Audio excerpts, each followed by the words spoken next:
All cowards die, my brotherhood's a weapon. Real niggas rise in line in the fire, and the fiction we survive. I tell no lie, when trouble arise, we tell them cross the line, one way till I die. And never compromise, loyalty over the sign, that's how we live our lives, we'll raise the banner high, high. When we ride, real niggas look at hate in the eye. All cowards die, my brotherhood's a weapon. Real niggas rise in line in the fire, and the fiction we survive. I tell no lie, when trouble arise, we tell them cross the line, one way till I die. And never compromise, loyalty over the sign, that's how we live our lives, we'll raise the banner high, high. When we ride, real niggas look at hate in the eye. It's one West, you know, we all about our people.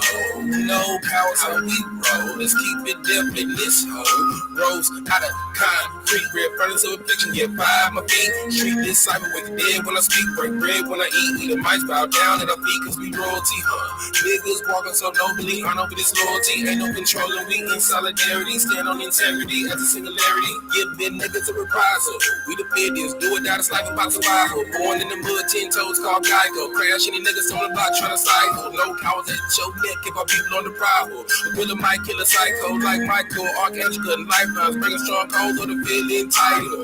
You boys on the rigid recycle, so trifle. We tight like a beach in the game, no deny like paper. Eating mice written in the Bible. We on the same look alive, ho. This ain't no revival, but we revive those. Broken looking for a reprisal. Together we'll break this carnal cycle. We don't bang no rival. Gang nigga, this is tribal. 12 families under one banner, blacks, Hispanics, Native Americans, this the arrival. All cowards die, my brotherhood's a weapon. Real niggas rise in line in the fire, and the fiction we survive. I tell no lie, when trouble arise, we tell them cross the line, one way till I die. And never compromise, loyalty over the sign, that's how we live our lives, we'll raise the banner high, high.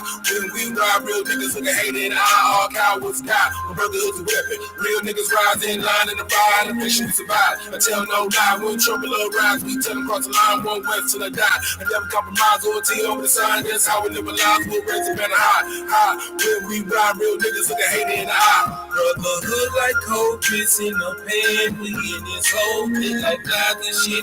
Boys leaning in, one body, one spirit, nostalgia like 90s Louis printed Dapper Dan. Come with the flex, boy, you better off pissing off in a fan. 10 toes, how we stand, look, I was led by light. Shine, I was before man. One Western over this honor is the old man. Feel no man, rolling on the road man. Coming for the toe man. Savage like Conan. All cowards die, my brotherhood's a weapon. Real niggas rise in line in the fire, and the fiction we survive. I tell no lie, when trouble arise, we tell them cross the line, one way till I die. And never compromise, loyalty over the sign, that's how we live our lives, we'll raise the banner high, high. When we ride, real niggas look at hate in the eye. All cowards die, my brotherhood's a weapon. Real niggas rise in line in the fire, and the fiction we survive. I tell no lie, when trouble arise, we tell them cross the line, one way till I die. And never compromise, loyalty over the sign, that's how we live our lives, we'll raise the banner high, high. When we ride, real niggas look at hate in the eye.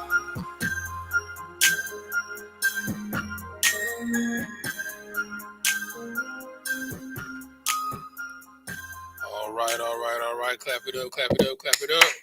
All right, it's Israelite School of Universal Practical Knowledge. Start out at 1 West 125th Street, Harlem, New York, under Commanding General YAHANNA.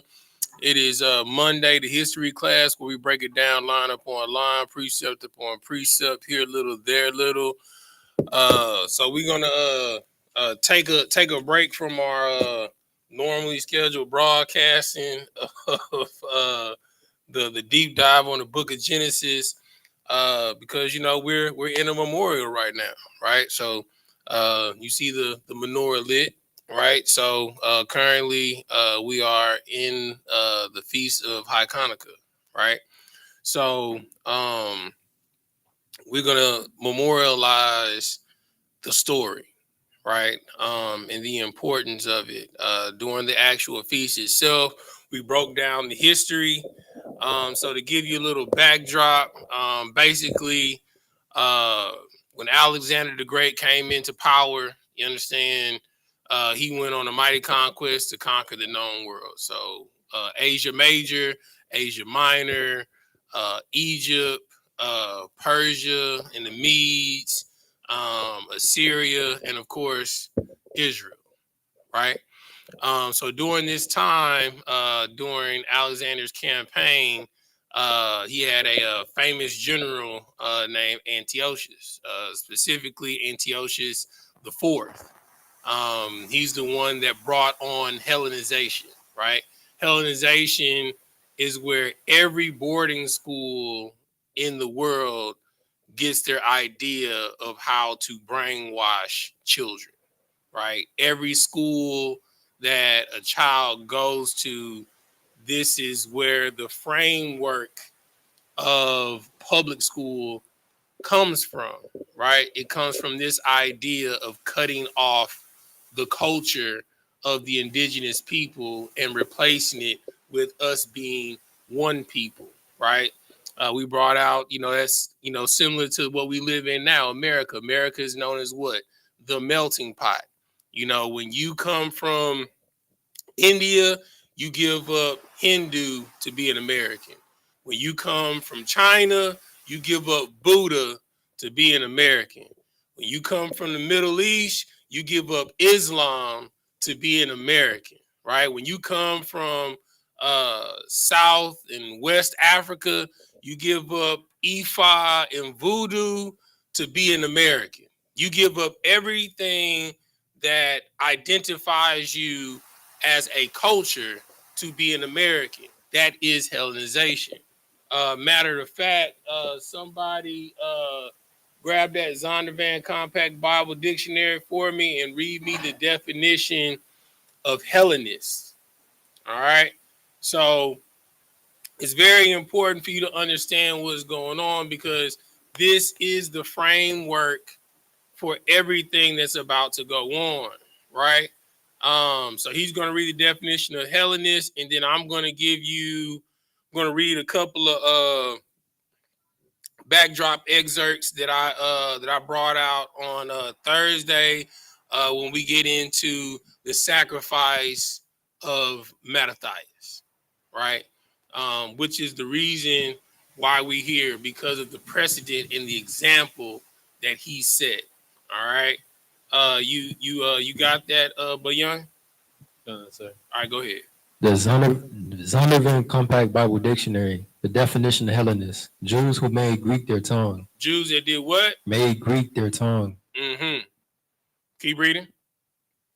And with it, often adopted Greek ideas and practices. Often did what? Adopted Greek ideas and practices. You understand? So they adopted Greek ideals and practices, right? So to get more in depth, because that sounds, like the Hallmark card version of it, right? So from the book, the Hellenistic Civilization and the Jews, page 117, it says, but in the course and the time of the situation altered in the 70s, in the second century, there arose among the inhabitation of Jerusalem a new faction of composed Hellenizing Jews, which for several years held power in Judea, became noted for its strong adherence to Hellenization, Slakia, and for its unconcealed contempt for Jewish tradition. So just like I said, like, they gave away everything that made them culturally unique, right? So imagine, all well, it's not even imagine, it happened. The Native Americans gave up their Native American guards for a suit and tie. You understand? That suit and tie, that tie represents a noose around your neck. You understand? You walking around with the male phallus, you understand, that has humbled you. You understand, which is America. All right. All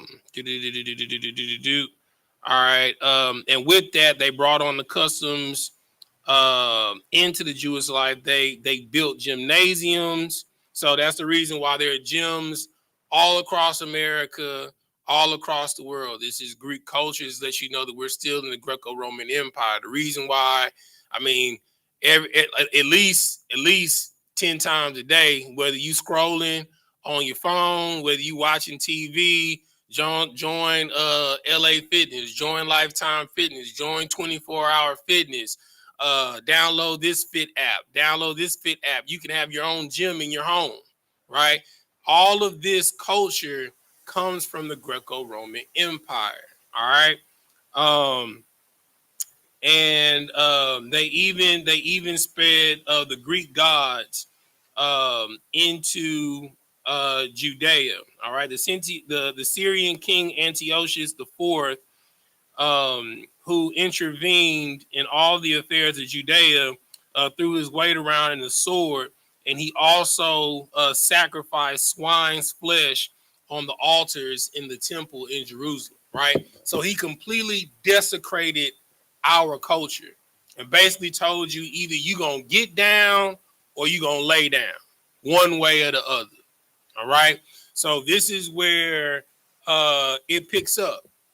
Right, so they weren't allowed to keep their feast days. They weren't allowed to keep the Sabbath. They weren't allowed to be circumcised. They weren't allowed to do any high holy days whatsoever. You understand? No holy convocations. You understand? If you got caught even praying to the Lord, you would be stoned and thrown headlong from the top of a building. You understand? If you survived, they would stone you until you were dead. Right? So this sets the stage for where we're going to pick up with the story of Mattathias and his sons, right? In First Maccabees chapter 2, verse 1. All right. Whoever got it, go ahead and read it.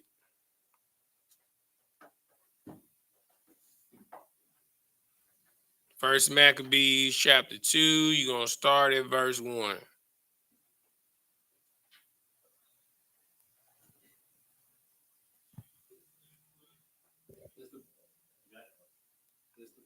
His mic out. Go ahead.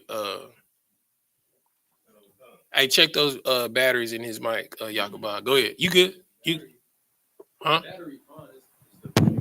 Yeah, that's because y'all be patting the mic. Y'all short out the mic when y'all do that. So let's not do that. You know what I'm saying? We both did. All right, but go ahead. Go ahead. Mm-hmm. In those days arose Mattathias, the son of John, the son of Simon, Mm-hmm. a priest of the son of Uriah from Jerusalem, and dwelt in Modin. And he had 5 sons,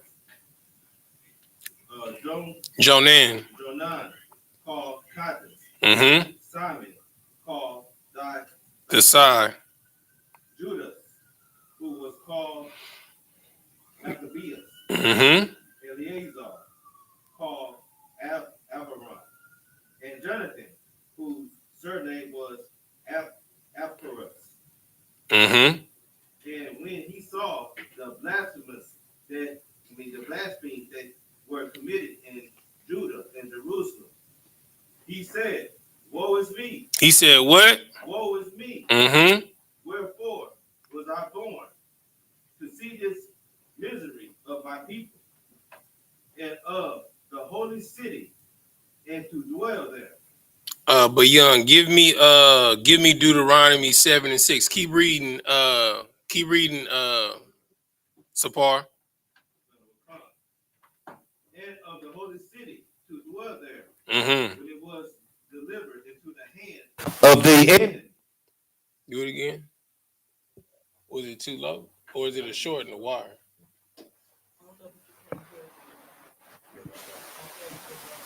We could come. And the sanctuary into the hands of the stranger. Her temple is become as a man without glory. All right, so you gonna have to read like you at camp, bro, because whether it's short, so better yet, but young, you read, so that way it can it can be close to the mic. So when y'all read, y'all have to basically read like y'all at camp. I mean, the mic will catch it. I mean, but apparently it's a short in the receiver. Some people are commenting online saying the same thing. All right. So all right, go ahead. All right, no sweat. So read start at verse 7 again for me. Yeah, just come close up top. Just read like you at camp. Just read out loud. Yeah, read like you at camp. He said, woe is me, wherefore I was born, Mm-hmm. to see this misery of my people, of the holy city, and to dwell there, when it was delivered into the hands of the enemy, Uh-huh. and the sanctuary into the hands of strangers. Her temple is become as a man without glory. Her temple has become as what? As a man without glory. Okay, so why did the Lord take away our holy temple? Anybody? Why did the Lord allow for Antiochus to do what he did to the blacks, Hispanics, and Native Americans during the Greco-Roman Empire? Anybody? Go ahead. For the what? Amen. Nike, go ahead, give me what I asked for.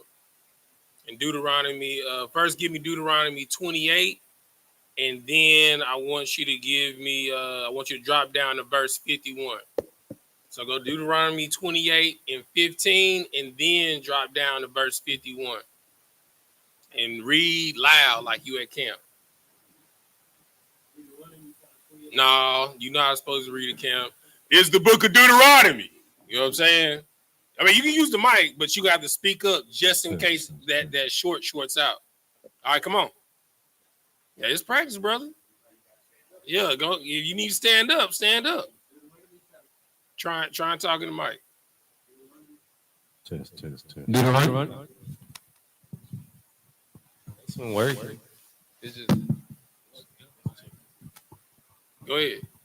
It's the book of Deuteronomy, chapter 28, verse 15. Mm-hmm. But it shall come to pass, if thou wilt not hearken unto the Lord, unto the voice of the Lord thy God, to observe to do all his commandments and his statutes, which I command thee this day, that all these curses shall come upon thee and overtake thee. All right. So it's three things, right? So if you don't hearken means to listen, right?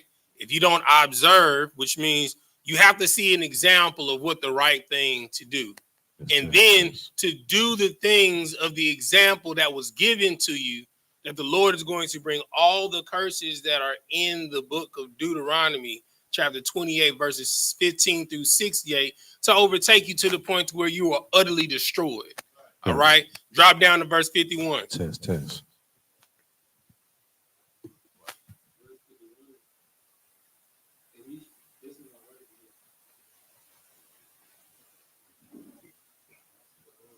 Just talk loud. Don't let that distract you. So speak up. Yeah, you're gonna have to speak like you at camp.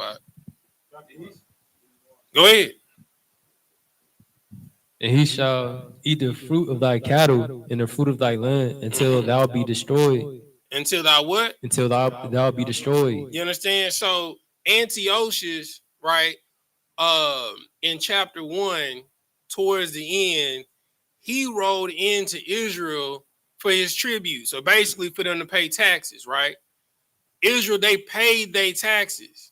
And after Israel paid taxes, he didn't care. He laid waste to him anyway. You understand? And the reason why he's able to get away with this is because we gave up. We are the ones, we are the angels that fell from our former estates. You understand? Like, Christianity teaches you, that Satan or Lucifer tempted a third of the angels of heaven to go up against the Most High. That's not what the scripture says. You know what I'm saying? We are the angels, the messengers of God that fell from our former estate because we gave up our heritage. That is the reason why blacks, Hispanics, and Native Americans are allowed to get treated the way that we get treated now, i.e. Michael Brown, i.e. Alto Sterling, i.e. Tamir Rice, i.e. Philando Castile, while we are constantly slain and they get off. I mean, hell, here in recent times, a Palestinian woman just drove a goddamn truck through one of our schools in Indianapolis, and it was clearly a hate crime because she said either she was going to have to kill someone or she was going to kill herself. And she knew that she couldn't do it at one of these Jewish synagogues. So what did she do? She went to the black community. You understand? That's what every nation does. When the oppressor that the Bible speaks of takes it out on their community, you know who they take it out on? Blacks, Hispanics, and Native Americans. Because they can get away with it. We are a people that are without a nation. You understand? So until we come back to our culture, this will continue to happen. All right, keep reading. In Deuteronomy. Which also shall not leave either corn, wine, or oil, or the increase of thy kind, or flocks of thy sheep, until he have destroyed thee. Verse 52, and he shall besiege thee in all thy gates. He shall do what? Besiege thee in all thy gates. I mean, hell, they hold our children up, you know what I'm saying, on the way to school. I drove you know, through my old neighborhood maybe about a couple of months ago. No, it was about a couple of months ago. And it was during a time when kids are supposed to be, you know, going to school, right? They pulled over a whole school bus. They had all of those kids lined up on the fence. You understand? Hemmed up. You understand? Assuming a position. So because you looking for one, you take all the blacks and Hispanic children off of the school bus and you treat them like prisoners of war. You understand? Because you're not just looking for one, you trying to see if it's some more on there that's like the one that you're looking for, or to see if you can set up one of them so you can increase the school to prison pipeline that you've already initiated. That's the reason why the schools are set up the way that they're set up. That's why the cafeterias are set up the way that they set up. It's just like prison. You understand?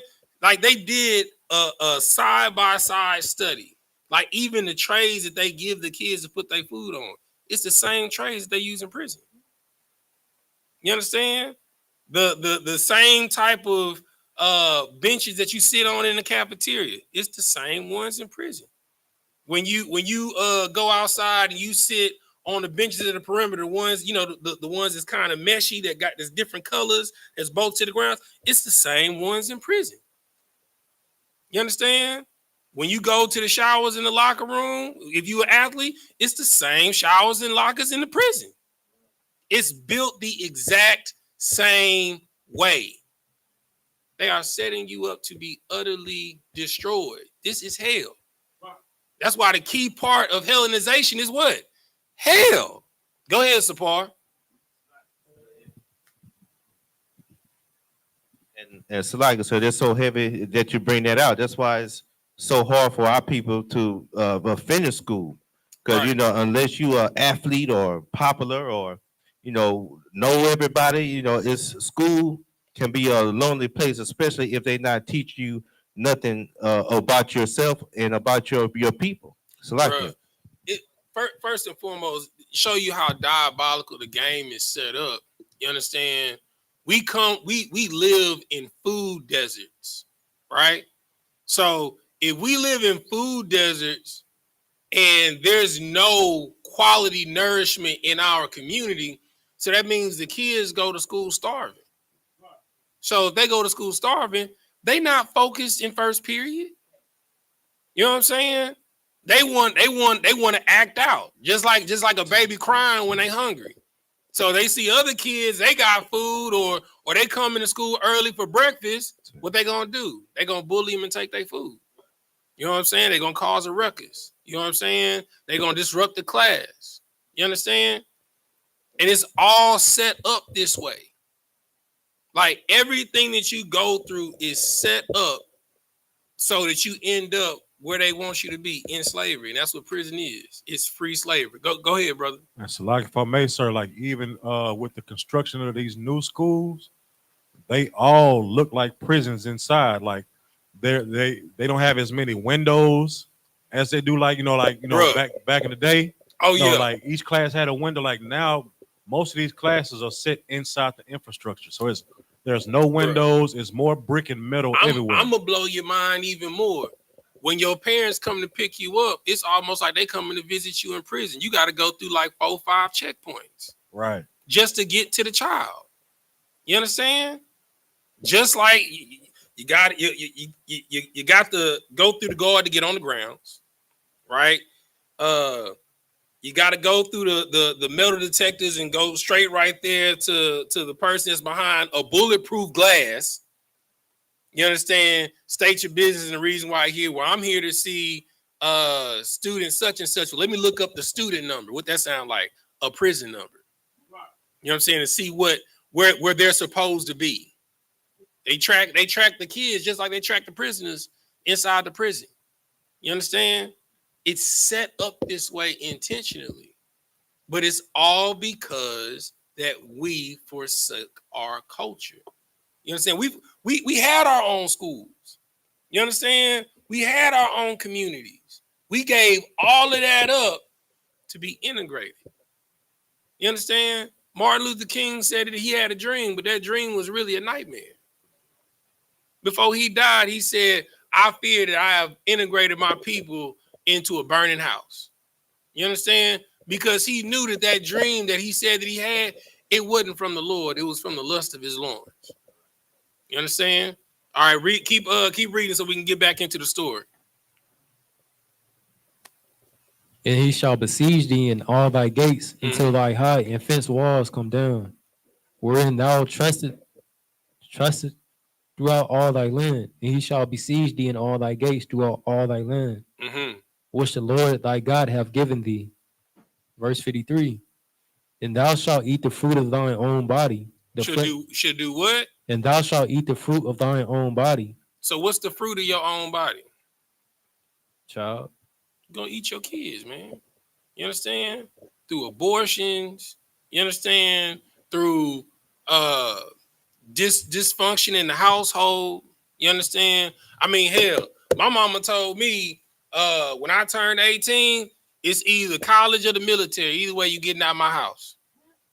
You understand? Like, we eat our own young. And the reason for this is because we are not free. You understand?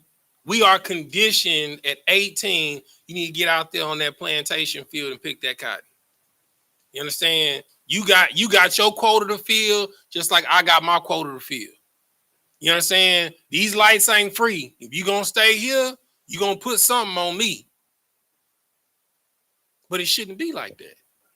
Like when I used to, I can say the company's name now because I don't work for them no more. When I used to work for Comcast, you understand, and I was going in and out of these people's homes from all these different cultures in the Pakistani community. You know who greets you at the door? The elders of the household. In the East Indian household, you know who greets you at the door? The elders of the household. And then the second generation stands behind them, then the children out somewhere playing. And when the second generation, which will be our generation, the working class, is out at work, the elders are the ones that are watching over the children when they come home from school. And they're teaching them the ways of their culture. That was the beef between whatever Lily and Jeezy. You know what I'm saying? Because Lily wanted to go take their child and send them over to China for 6 months. And Jeezy was like, hell no. Because in their culture, that's what you do. You send the kids to the grandparents so that they can learn about their culture. But when you're a seed of mixed multitude, you understand? That child is going to forsake his covenant, his birthright. You understand? You can't serve two masters. You're either gonna love one or hate the other. All right, let's get back to the story. We was at 2 Maccabees 2 and 10.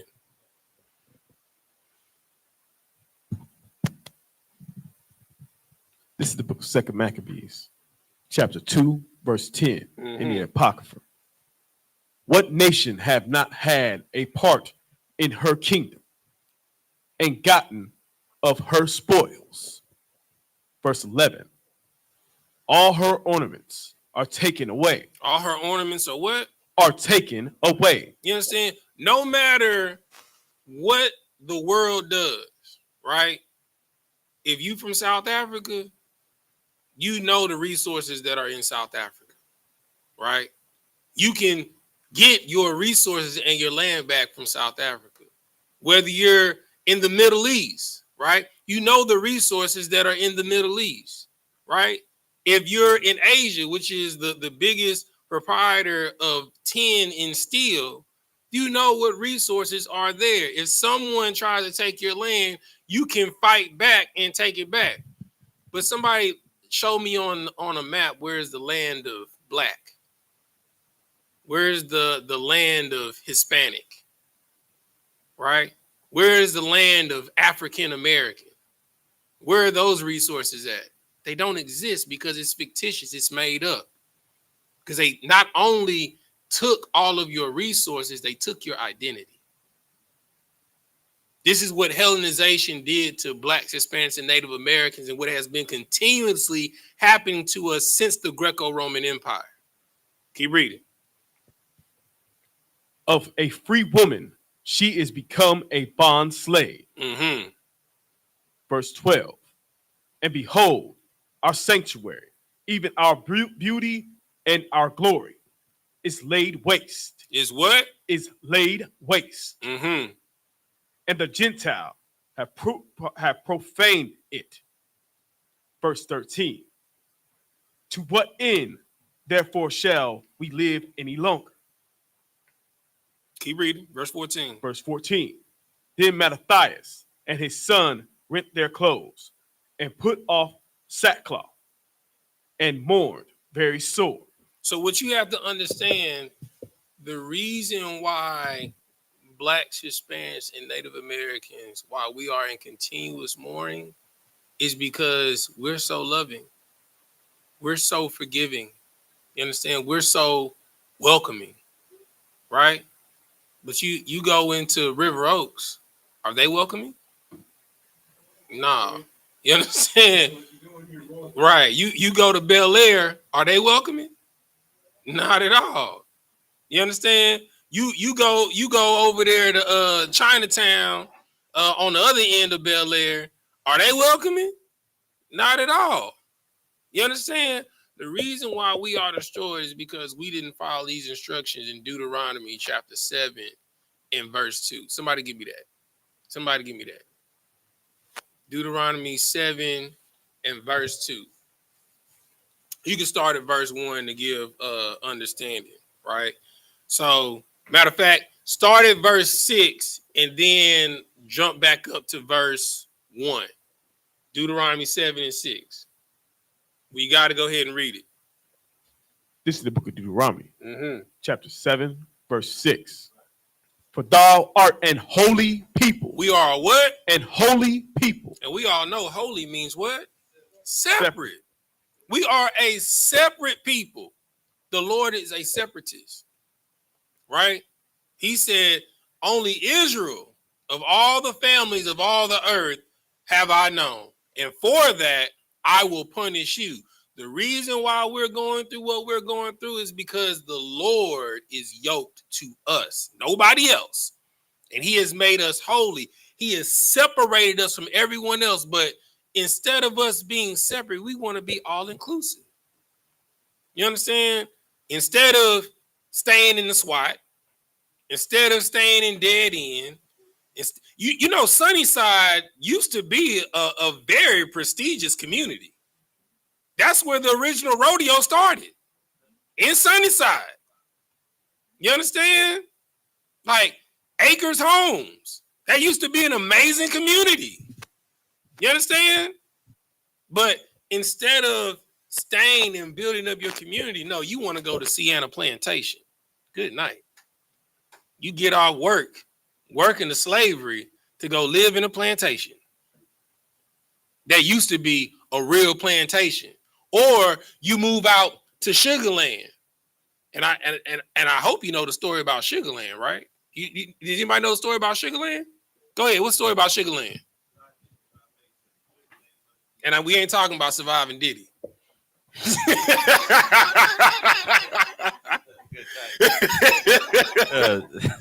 This is like it. Sugar Land was where they found all the bodies of the slaves under that school. Okay, but what was there for those bodies to be there? Do you know what? Go ahead. I know wrong. God, what was it? It was a sugarcane plantation. not only a sugarcane plantation, but what amazing company that is the #1 seller of sugar in the United States of America. Imperial Sugar. Give that brother a hand. You understand?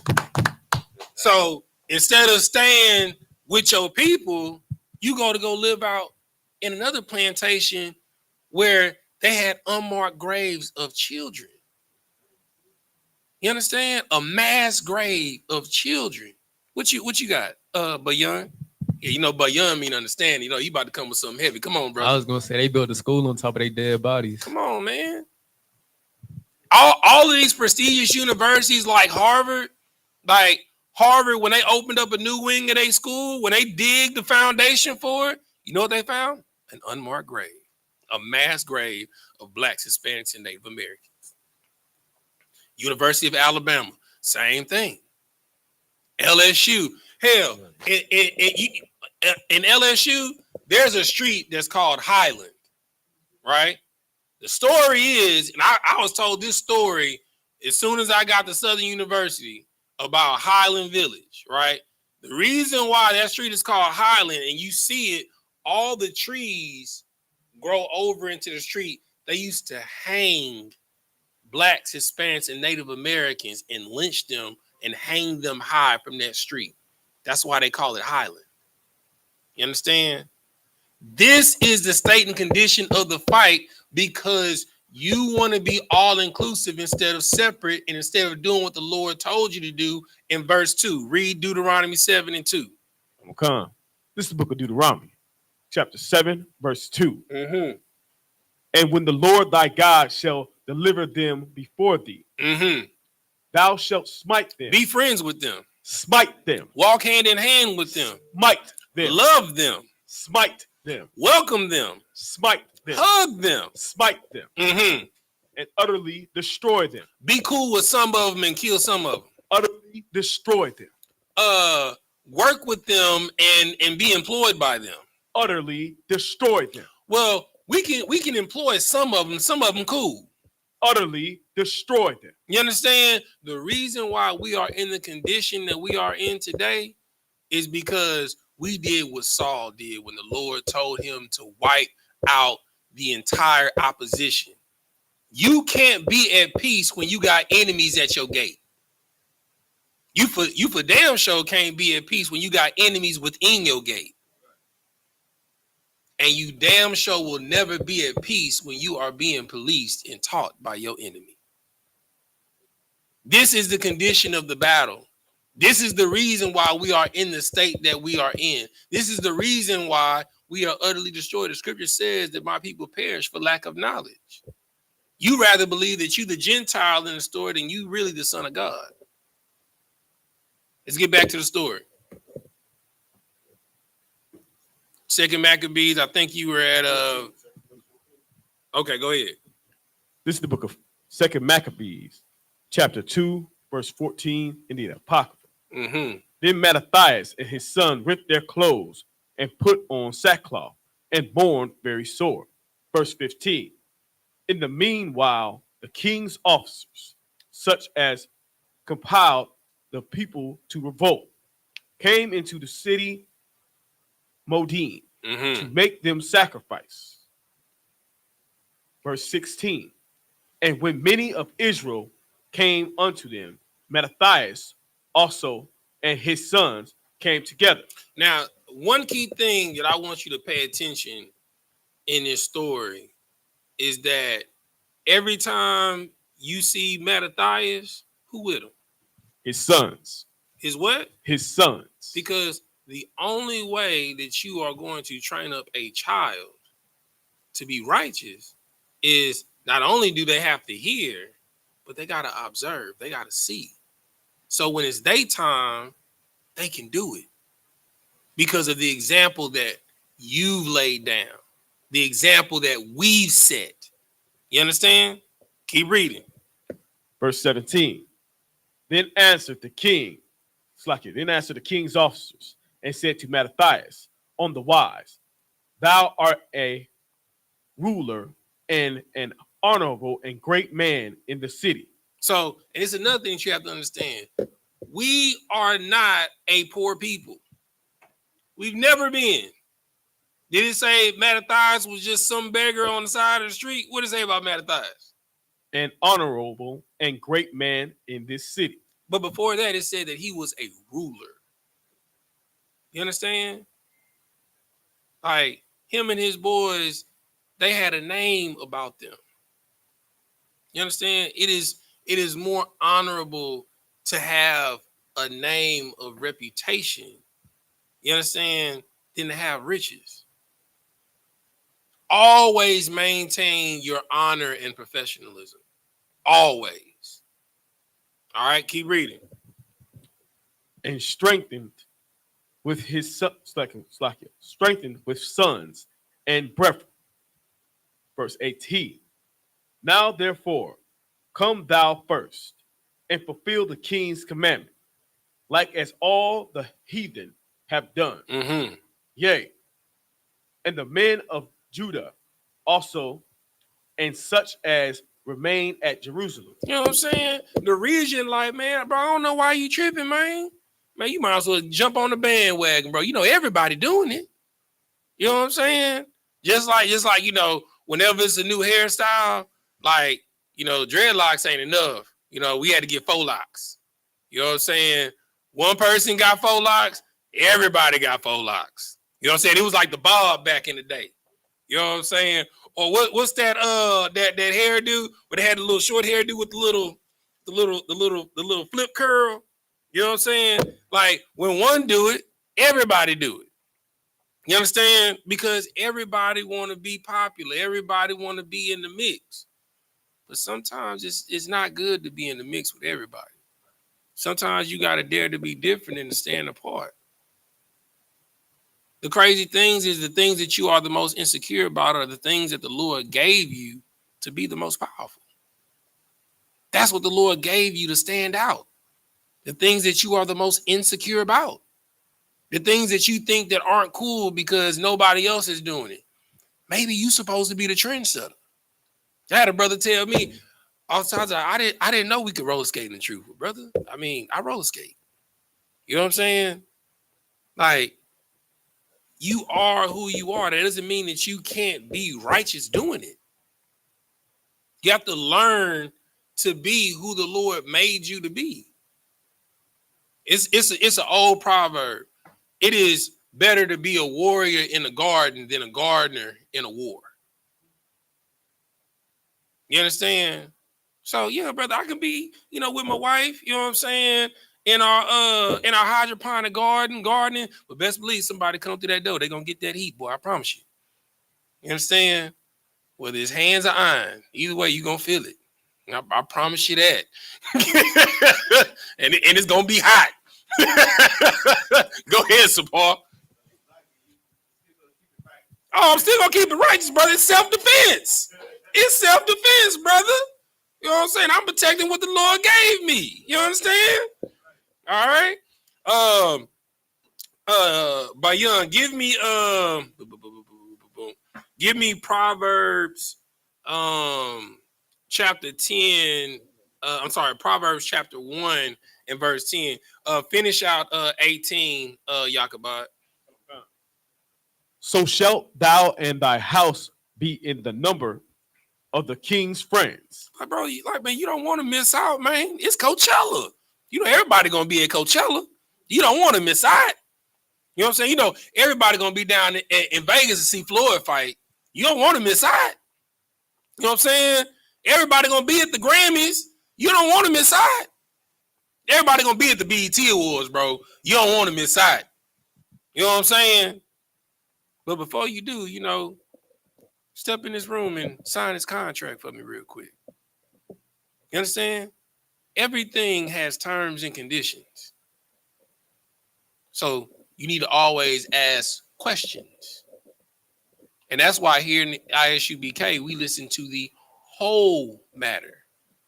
Don't just listen to what sound good. Like if somebody coming to you like, hey, bro, man, I want to look out for you, dog. Why? Well, you know, I mean, because we cool. All right, we cool, but why you want to look out for me? Well, I just want to put something in your pocket. I didn't work for it. Why? Well, I mean, shoot, I look out for you, you look out for me. Well, what am I supposed to be looking out for? See, then we start getting to the bottom of the matter. Well, I got this lick I'm about to hit. I just need you to be a lookout for me, just in case somebody try and snitch on me if the police pull up. Well, that makes me an accessory.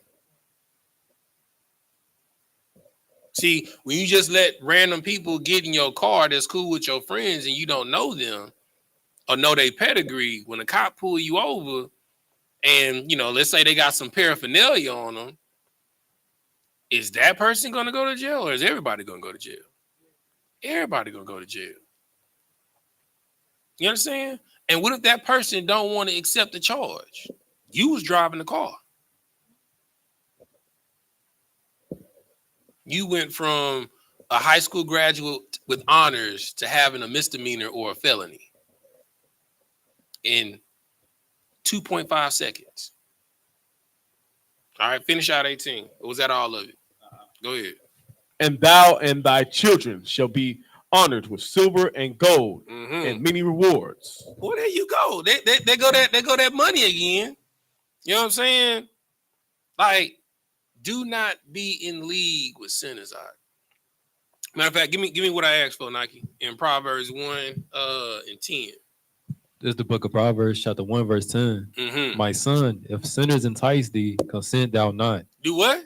If sinners entice thee, consent thou not. Read. Keep reading. If they say, come with us, let us lay wait for blood, let us lurk privately for the innocent without cause. Look, bro, like, I know this dude, man. He an ex-football player. His family gonna be out of town for the weekend. You know what I'm saying? Like, bro, I know he got silver, he got Rolexes, bro. He got this bad 64 Cutlass, bro. We can get that thing, take it down to the chop shop. You know what I'm saying? And we can all break bread, bro. It's a quick 5,000 a piece. We can bust everything down. But when you get there, they didn't go on vacation. Now you in the blender because he ain't just gonna let you take what he done worked so hard to build. See, because if you lie, you'll cheat. If you cheat, you'll steal. If you steal, you'll kill. Because everybody want to do the crime, but don't nobody want to do the time. What? Keep reading. You're going to read the 19, by the way. Verse 12, let us swallow them up alive as the grave. Let us do what? Swallow them up alive as the grave. Keep reading. And whole as those that go down into the pit. Verse 13, we shall find all precious substance. We shall fill our houses with spoil. Bro, don't that sound like somebody trying to get you to line up for a lick? Like, bro, like, dog, I'm telling you, bro. Like, dog, I mean, we gonna get bread, bro. You know what I'm saying? Like, dog, I'm telling you, like, it's this little this money truck. It dropped every Tuesday and Thursday. They guarantee to have 500,000 on hand. What they neglect to tell you, it's an armored truck and somebody sitting in the cab with a shotgun that you can't see. And the moment you open that door, it's either his blood or your blood. That's automatic 20 to life. No matter if you're under the age of 18. It's a federal crime. And in the federal, it's day for day. Ain't no time off for good behavior. No time served. Appreciate you. Yeah, you don't get no time served. None of that. You understand? Keep reading. Verse 14, casting out lot among us, let us all have one purse. Verse 15, my son, walk not thou in the way with them. Refrain thy foot from their path. For their feet run to evil. Their feet run to what? Their feet run to evil. You understand?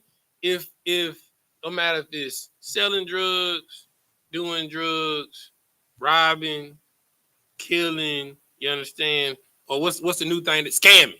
I mean, it's robbing. You know what I'm saying? What'd you say? Roaching. You know what I'm saying? But I heard that in a long time. You know what I'm saying? I can tell you from my generation. You know what I'm saying? You feel me? So it's all gonna end up the same way. You understand? Like, do not be in league with sinners. You understand? Like, if you walk in somebody's house, bro, and it's filthy, 9 times out of 10, you shouldn't be in the right place. Go ahead. Then the way that the banks got it set up, they got it set up to where you easily it's easy to take money out your account. All they need is your router and account number. That's it. You know what I'm saying? And they got these new scanners. They can walk by and take it off your card. Get all your card information. You know what I'm saying? And get a dummy card and just go straight to the ATM and just take your money. You understand? Oh, it's scamming is big business. Big business. They got the swipers they give to people that work at restaurants. When you go pay, they swipe your card on the reader before they swipe your stuff to pay your food. That's why majority of the time when I go out to eat, I eat at bars because I can see the register.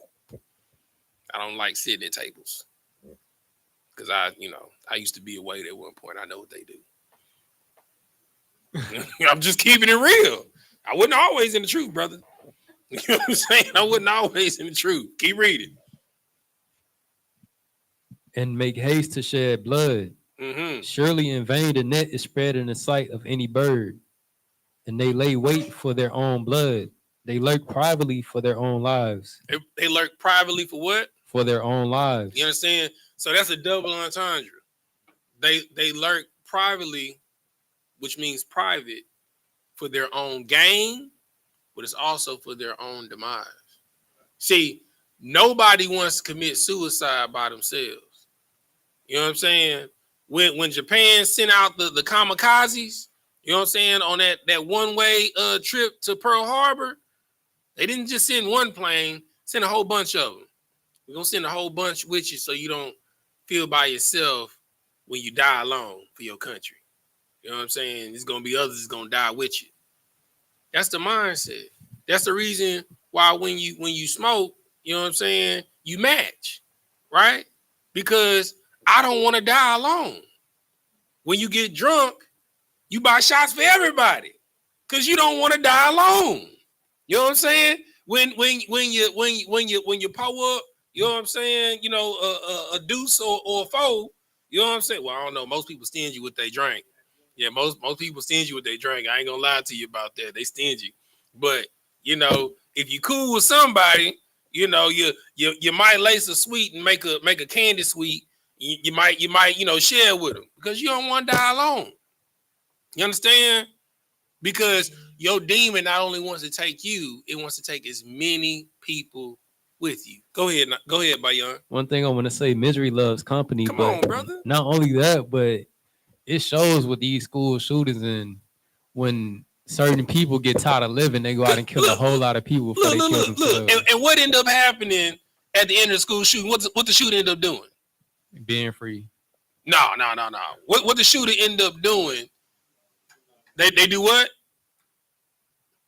Himself. They unalive themselves because they don't want to die alone. They hurt, so they want to hurt as many people with them because you a coward. Go ahead.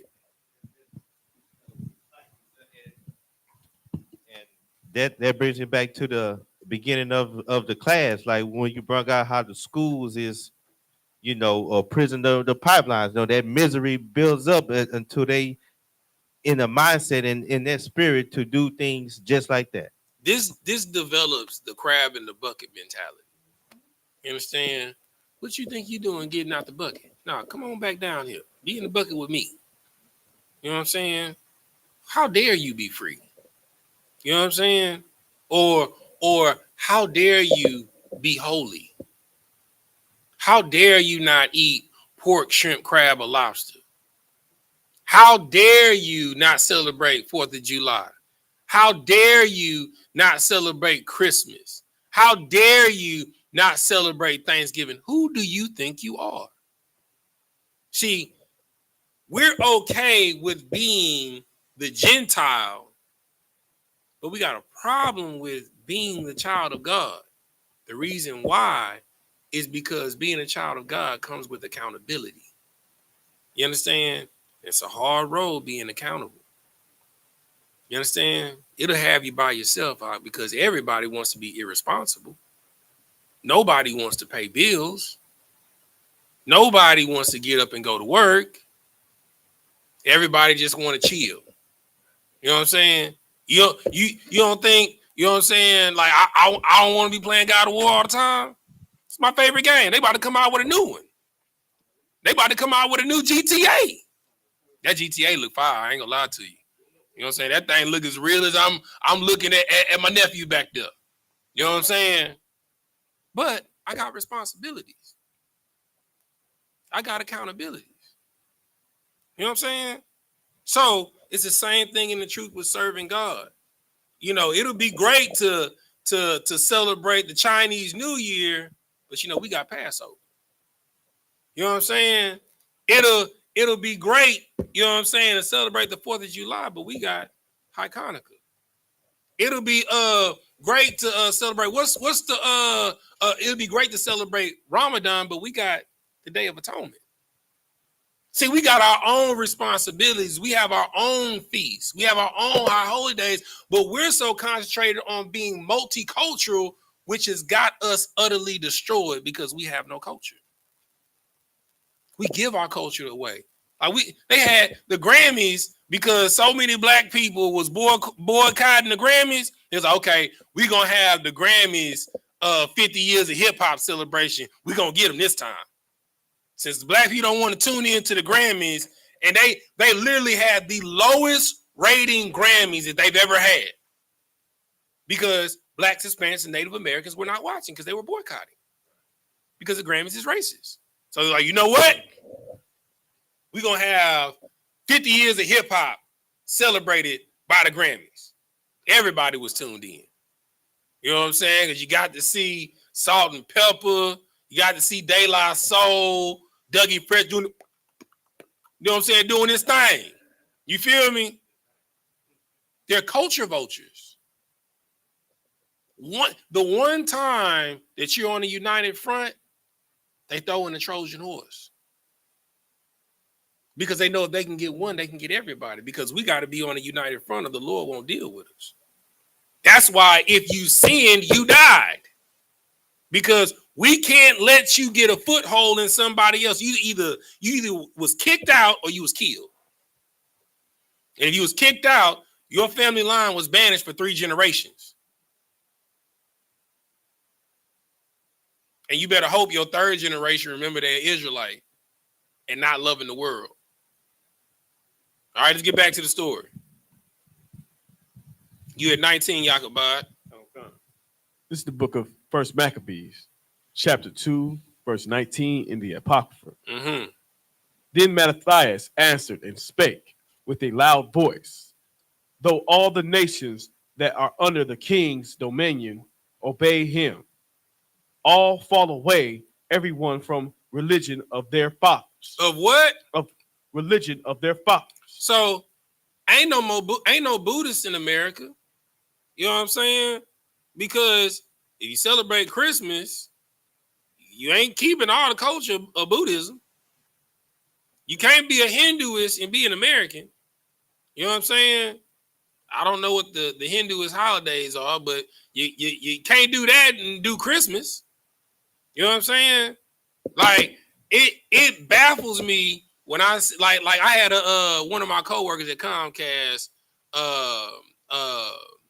a dude from Palestine. You know, he's a cool coworker, Ali.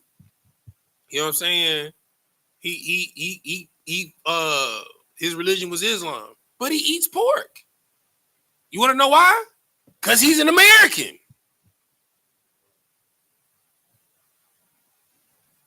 Everyone has given up the culture of their forefathers to be in hell. That's what Hellenization is. The key word in Hellenization is hell. Hell is knowing who you are and having to be someone else. That's hell. Blacks, Hispanics, and Native Americans go through it every day. See, we're bilingual too. You know, we speak our cultural language and we speak job. You know what I'm saying? You got to go on a job and speak like your oppressor to keep your job. You got to go on your job and good morning, Brian. How was fishing this weekend? You know, you don't give a damn about Brian and fishing. You know what I'm saying? How about those Patriots, Brian? Oh, damn well you don't give a damn about no Patriots. You know what I'm saying? When the greatest game that they televise is the Patriots and the Redskins. Now go put that in the pipe and smoke it. You know what I'm saying? That's Thanksgiving. If you don't know, go do your history. You know what I'm saying? That's why they had to change, because people was getting too hip. That's why they the Commanders now. They're not the Redskins no more. You know what I'm saying? But this, when you understand the law and you go through history and you see what happened to our people, you understand why. Keep reading. And give consent to his commandments. Verse 20. Yet will I and my sons and my brethren walk in the covenant of our fathers.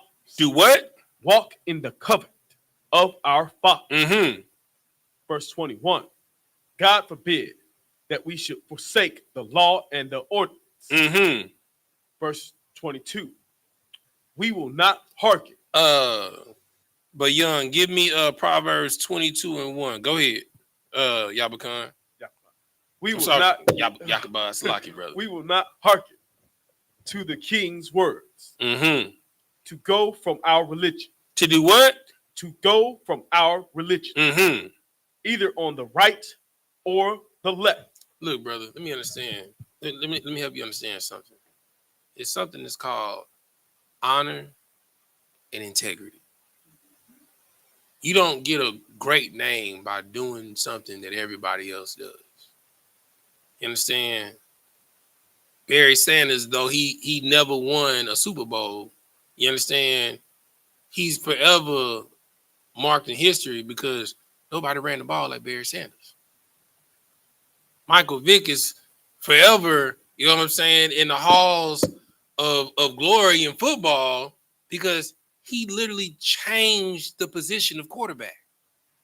Like, they had to make a whole new defense for running quarterbacks because before him, all quarterbacks did was stay in the pocket. You mean quarterbacks can run?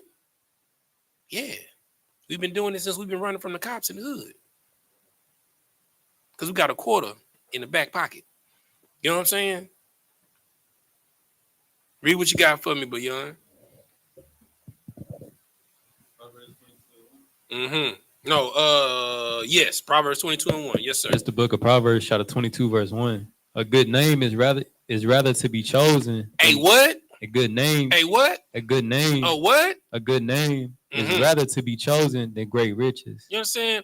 A good name is better to be chosen than riches. Keep reading. And love and favor rather than silver and gold. You understand? To have favor with, see, when you have a good name, you ain't done. You gonna read the verse 6. You know what I'm saying? That's like having good credit. You know what I'm saying? You can call up and like, hey, I need 100,000. You know I'm good for it. Shoot, there you go, bet. Because they know you good for it. You know what I'm saying? Like, when you have a good name, you can call up for $1 million. I'm just putting that in perspective for you because, you know, all Black, Hispanics, and Native Americans, all we think about is money, money, money, money. So all we got is bills, bills, bills, bills, bills. You know what I'm saying? And you so focused on the monetary and you lack spiritual understanding. And that's where you build your good name, spiritually. You don't have to worry about nothing. Nothing that's going on in this world. World War III is about to pop off. We at the end. You understand? America is falling. Bruh. Like, I mean, I don't understand what's the purpose in investing when the whole market's about to crash. You can bet on a downfall. You know what I'm saying? I mean that's the only thing you can bet on. You know what I'm saying? Like straight up. The only thing that is consistent in life is what? Yes. But this thing is because of the truth, and it's guaranteed. What you got, Sapar? The only thing that's consistent in life is what? And death. But all of those things are subject to this too. It starts with a C. Nah, it ain't credit. Only thing, the commandments are consistent. But the only thing that's consistent in this life is change. Right? Babylon fell. Assyria fell. Egypt fell. The Persians and the Medes fell. Troy fell. You understand? Like the initial state of the Greco-Roman Empire fell. We're in the latter state of it because we're still in it. You understand? But you'd be a damn fool if you think America not gonna fall. It is falling right before your very eyes. You know what I'm saying? See, one thing, because I'm an investor, just like Bayon, but like my thing, I'm heavy in commodities like silver and gold. Let's see, 3 years ago, the price of silver was at $17 an ounce. It's almost at 25 now. So the reason why the price is going up is because the cost of the dollar is diminishing. You understand? It's gonna get to a point where that thing gonna be $100 an ounce high. You know what I'm saying? 4 years ago, you understand? You could get gold for $800 an ounce. It's $2,100 an ounce now. America is falling. It's the only thing that is consistent. So you better get your mind right. You know, your 401k ain't gonna be able to save you. You understand? The only thing that will probably be the best thing that you can have is probably land, but you got to have the resources to protect it. Because in a time where the greatest commodity is water, right? They'll come on your land, blow your head off, and take your water just for a bottle. Because the scripture says, in the day of the Lord, you will yearn for death and you will not find it. Like, brother, that means you out here starving. You know what I'm saying? Dying of thirst. And the Lord will bring somehow some spit. And somebody will spit on you, and that'll satisfy your thirst so you can keep on in anguish for a couple more days. You know what I'm saying? You're going to yearn to die, and you're not going to find it. Those are the times that we're going in. Right? See, America is just like Troy because we're surrounded by water. So the only domestic conflict that we've had is a civil war. Every other country that had a conflict on their own soil, but America. It's coming. But when it comes, you got to have the mindset of Mattathias. You got to stand on the law. Because everybody, it's going to be the survival of the fittest. You know what I'm saying? Being a computer nerd is not going to be the thing that's going to help you survive. It's not. You're going to be the one that's going to be ruled over. It's going to be just like in prison. The strong are going to be the rulers. Go ahead. What you got, Sapar? Yeah. Yeah, the gamers that's making $1 million, like you gonna be somebody's slave or somebody prostitute. Bro, I mean, shoot, you're gonna be busting it open for an ounce of water, I'm telling you. Real talk. What'd you say? Y'all said probably not even that. You know what I'm saying? Because you're gonna want to be safe and secure. It's gonna be just like in prison. Because You don't have a group, a collective to protect you. So the predators prey on you so you can get protection. And trust me, you don't want to get passed around. But that's what's been happening to Israel. We have been getting Blacks, Hispanics, and Native Americans. We have been passed around from one nation to another nation, to the point in the Bible it says, is Judah a house-born slave? Because we stiff-necked, we stubborn. You understand? We think we know better. And the Lord shows us time and time again, you wrong. All right, keep reading, Leon.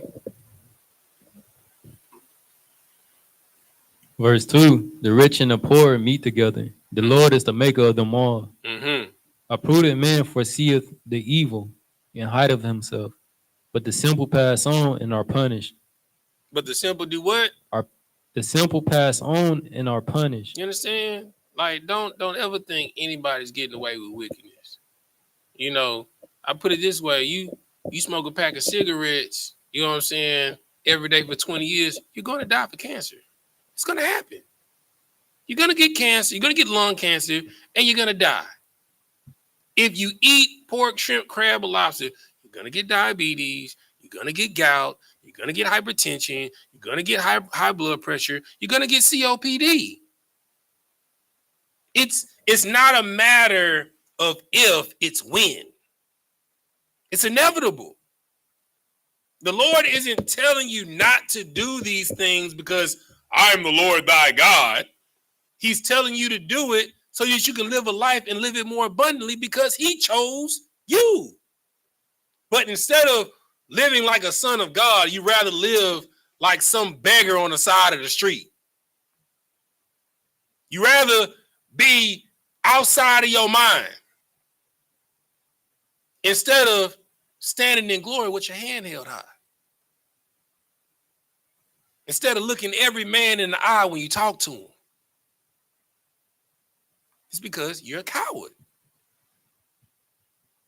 The Lord said he's a man of war. And that's what this life is about. It's about warfare. And if you're not prepared to fight, you're going to die. It's that simple. Keep reading. Verse 4, by humility and the fear of the Lord are riches and honor and life. Thorns and snares are in the way of the Go to Yahweh, go back to the story. And then I want you to go to Deuteronomy 8 and 19. Wrong. It's some more. Oh, it's tapped out. Let me get that smidget like a widget. This is the book of First Maccabees, chapter 2, verse 23 in the Apocrypha. Now, when he had left speaking these words, they came on of the Jews in the sight of all. There came one of the Jews. There came one of the Jews in the sight of all to sacrifice on the altar, which was at Modin, according to the king's commandments. Verse 24, which things when Mattathias saw, he was inflamed with zeal. He was what? He was inflamed with zeal. And his reins trembled, neither could he forbear to show his anger according to the to judgment. Wherefore he ran and slew him upon the altar. Now, okay. He said, neither could he forbear to shew his anger according to judgment. So if someone goes to serve other gods, what is the judgment? Yeah. But how do you go about it? If there's a trespass, how do you go about it? How do you go about executing a trespass? What? Second of counsel. Get that brother hand. You know what I'm saying? That boy Mattathias said, damn the council. like, brother, do you just see the speech that I just gave? You know what I'm saying? Saying that we all like I'm the ruler here. You know what I'm saying? The Lord gave me charge over all of y'all, and I said that we gonna continue serving the Lord, and you gonna go and throw yourself down on the altar to sacrifice swine's flesh? Oh, nigga, you gonna die. You know what I'm saying? Because that is the culture. Like, if you give someone an inch, you're gonna take a mile. You understand? If there's one unsealed crack in the dam, it's gonna break. This is why you can't let nobody make it. If you feel like somebody has trespassed against you, take them to counsel. You understand? I don't care if you know, a brother walked by you and stepped on your shoes and you ain't like the way he said Salakia. You know what I'm saying? I think he was being sarcastic when he said Salakia. Okay, you know, if it's found out that, you know, the brother said Salakia, he meant Salakia, okay, cool. That means just get out your feelings. You got to accept the brother at his word. But it don't matter. If you feel that you've been wrong, take it to counsel so we can find out if you've been wronged or if you're in the wrong. Because moving forward, we'll know how to address the situation. Because we're to hear the whole matter. You understand? Give me what I asked for, young. Proverbs, what I say? Proverbs. 8 and 20. Nah, Proverbs 10 and 7. What's it? 8 and 20. You a whole book. No, I said Deuteronomy 8 and 19. That's what I want. Deuteronomy chapter 8, verse 19. And it shall be, if thou do at all forget the Lord thy God and walk after other gods. So this is what happens if you forget the Lord thy God. If you forget your commandments and you go serve after other gods and you make sacrifices on other gods, what it say, Bayon? And worship them, I testify against you this day that you shall surely be punished. That you shall be what? Surely punished. Oh, you shall surely perish. Yeah. Like it. Nigga, you gonna die. You know what I'm saying? So Mattathias was like, look, I'm y'all gonna come before me to judge him anyway. You gotta die. You know what I'm saying? You gotta have the zeal of the Lord. Don't let nobody make it disrespecting your culture. You understand? Don't allow no one to make a mockery of your culture. You let them get their laugh and then you check them. You know what I'm saying? You hit them with a quick, hey. You know what I'm saying? Hit them with a quick flurry. Because the tongue is a double-edged sword. It cuts past flesh through bone all the way down to the spirit. That's an old way of saying words hurt. Keep reading, but young. Verse 20. That's the nations which the Lord destroyed. I'm sorry. Go to Exodus 22 and 20.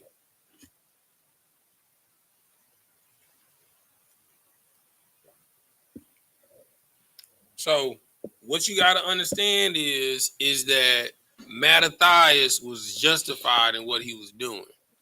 You understand? You know, the kingdom was in derision.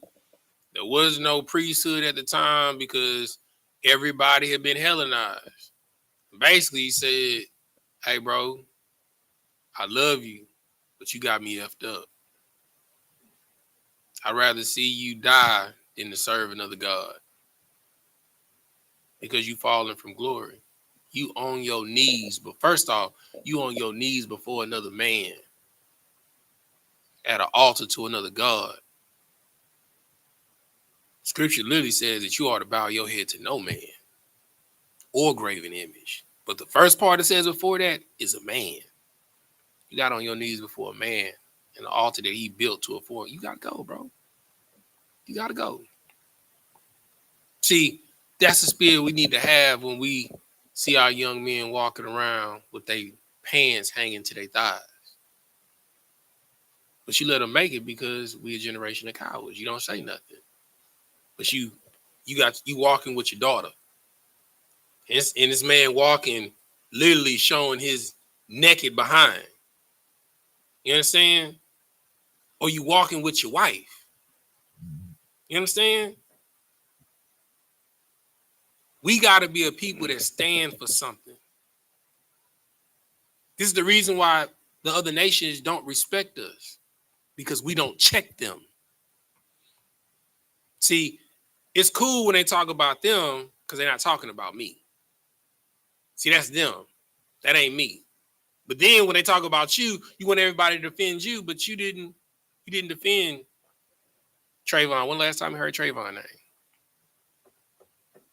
When last time you heard Big Floyd name? And that just happened. When the last time you heard Tamir Rice's name? See, the reason why I say these names over and over and over again, because I'll never forget. Because they don't forget 9/11, even though they did it. Definitely don't forget about the Holocaust. You know what I'm saying? They don't forget about the Holocaust. You know what I'm saying? They don't forget about Geronimo or the Alamo.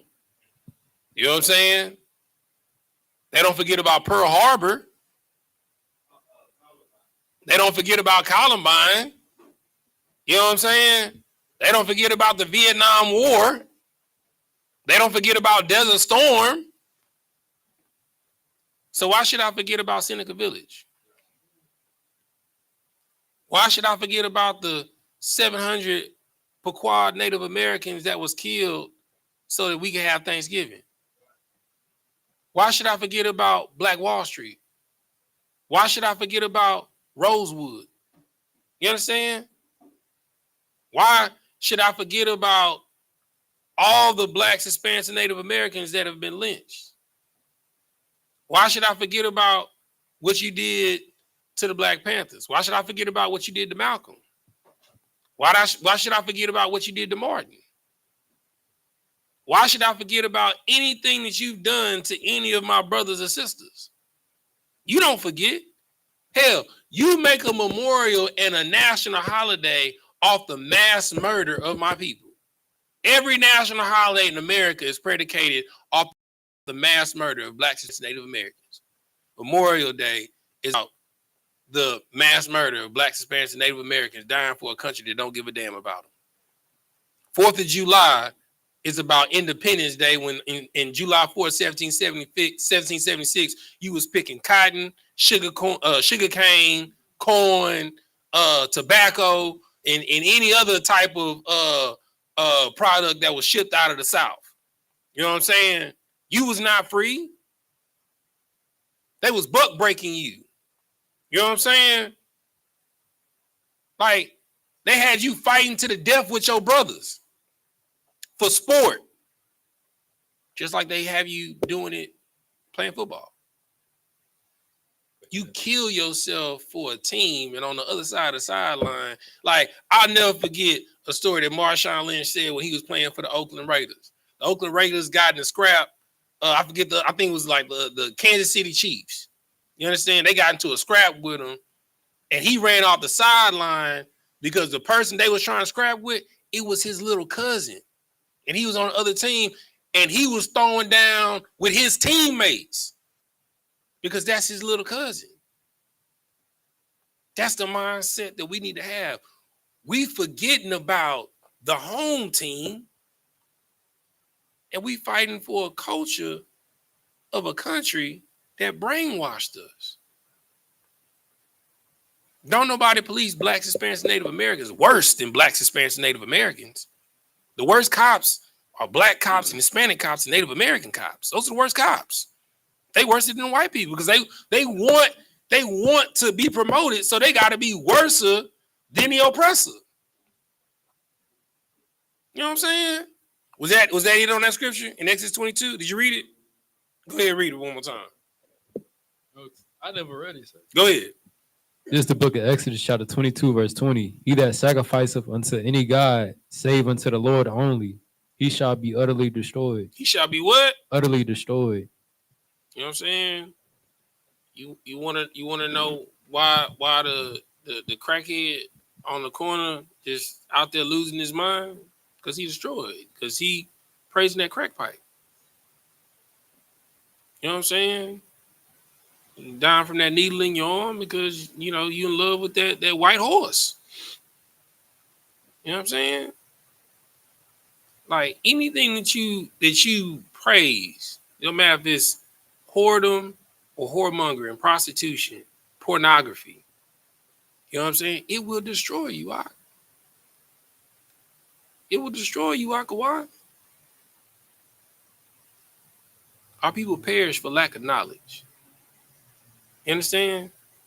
Scripture says that our people perish for lack of knowledge, and a gift will destroy your heart. You didn't OD'd on WIC. I don't gotta get a job. I got Section 8. I don't gotta get a job. I got food stamps. You know what I'm saying? They docile you so you don't have the strength to build. Because you okay with not having a man in the house because Uncle Sam is your man. You know what I'm saying? You okay with not growing food because you can go to the grocery store. Like, bro, like, I literally remember my great-grandmother's house, bro. Like, the only thing that she went to the grocery store for was cheese and milk. Everything else she had at the house. She didn't really eat beef. She had chickens. She had goats. You know what I'm saying? And she had a full functioning garden. Everything we ate fresh. Grandma grabbed that chicken and like a whip. Cracked that neck. Put in some boiling hot water, pick them feathers off. You know what I'm saying? See, we don't have respect for what we eat because you're not taking the life. You don't know how to gut an animal. You don't know how to gut a fish. Because you know if you don't cut it right, it'll spoil. That you cut that stomach wrong, and that fecal matter, getting that meat is a wrap. You don't know how to take care of yourself because we're a nation of cowards. We left the good life in the country for that city life. But what you don't know is that was a game the entire time. Like, one of my favorite shows right now is Lawman Bass Reeves. You know what I'm saying? And Yellowstone. You know what I'm saying? And then the offshoots of Yellowstone, like 1883 and 1923. Because it literally shows you what happened. Like 1923, if you ain't watched it, brother, if you want to know what happened to the Native Americans in the boarding schools, brother, it is satanic. And they show it all out. You understand? And then the transition from being free, like one of the dudes, they was coming to sell appliances, right? Because they was bringing electricity to the town, right? And he's like, okay, well, what I need lights for when I can light some lanterns. Well, so you can have a washing machine. Oh, so you selling us electricity so that we can rent appliances from you, so we could be in slavery.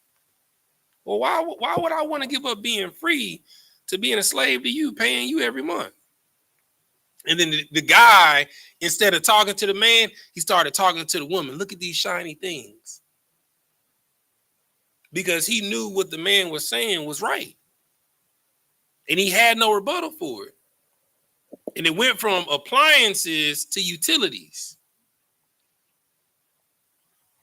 Because now that I got you with all of these appliances, you need the utilities to run them. You're a slave forever.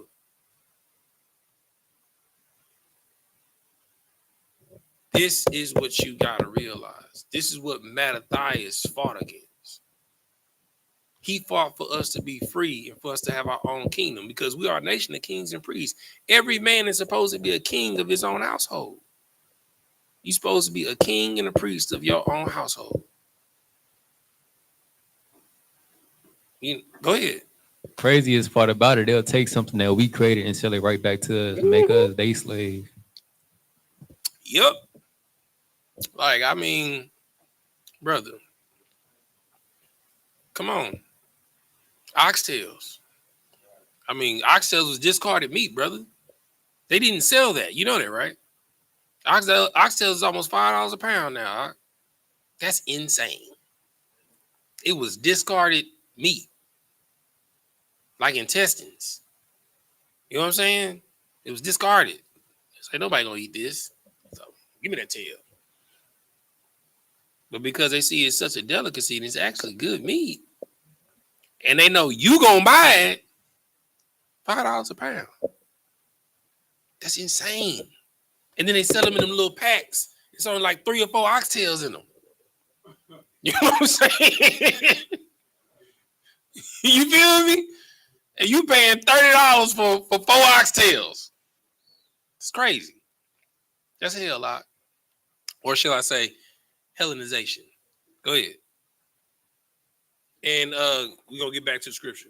And then one thing the store is doing to make more money off they meat and stuff, they'll when they put the how much the meat weigh, they'll put a number higher than what it actually is to make you pay more. Say that one more time. Like, let's just say if they say, like, if you go to a store and you trying to get some chicken and they say on the pack 7 pounds, in reality, if you actually weigh it, it might be like 5 or 6 pounds or something like that. They overdo it that way they can get more money out of you.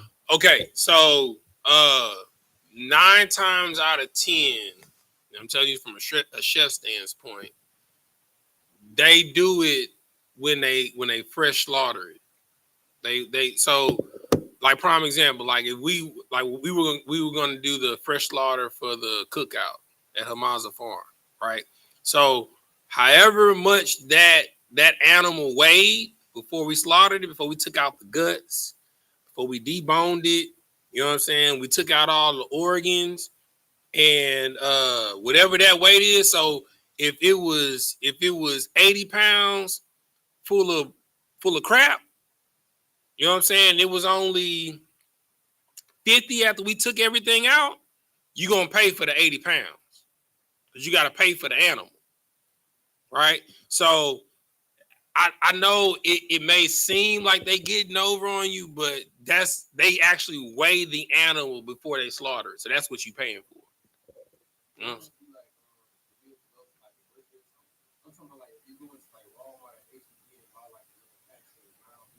know? Yeah. So protein weighs different frozen than thawed. Yeah. So, you know, it may weigh more. I mean, when they put it on scale, it could have been frozen. Because, you know, frozen meat is more dense. You know what I'm saying? So, but as far as like to what you were originally saying, like whole chickens, you paying for the price of the chicken before they defeathered it and gutted it. That's what you're paying for. All right? No sweat. All right, let's get back to it. That's a very, very valid point, but awesome point.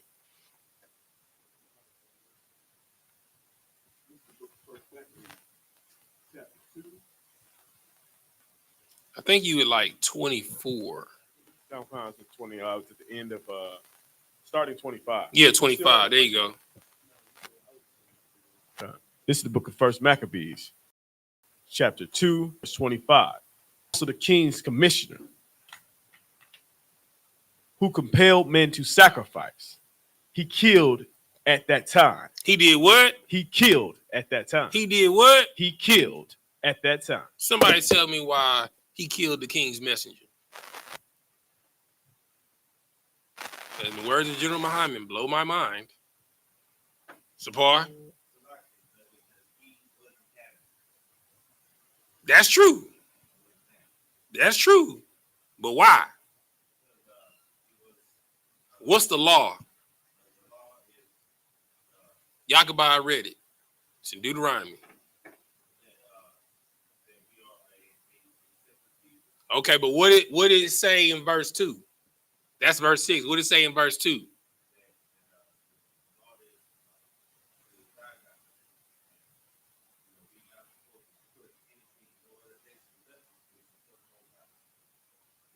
That's 3.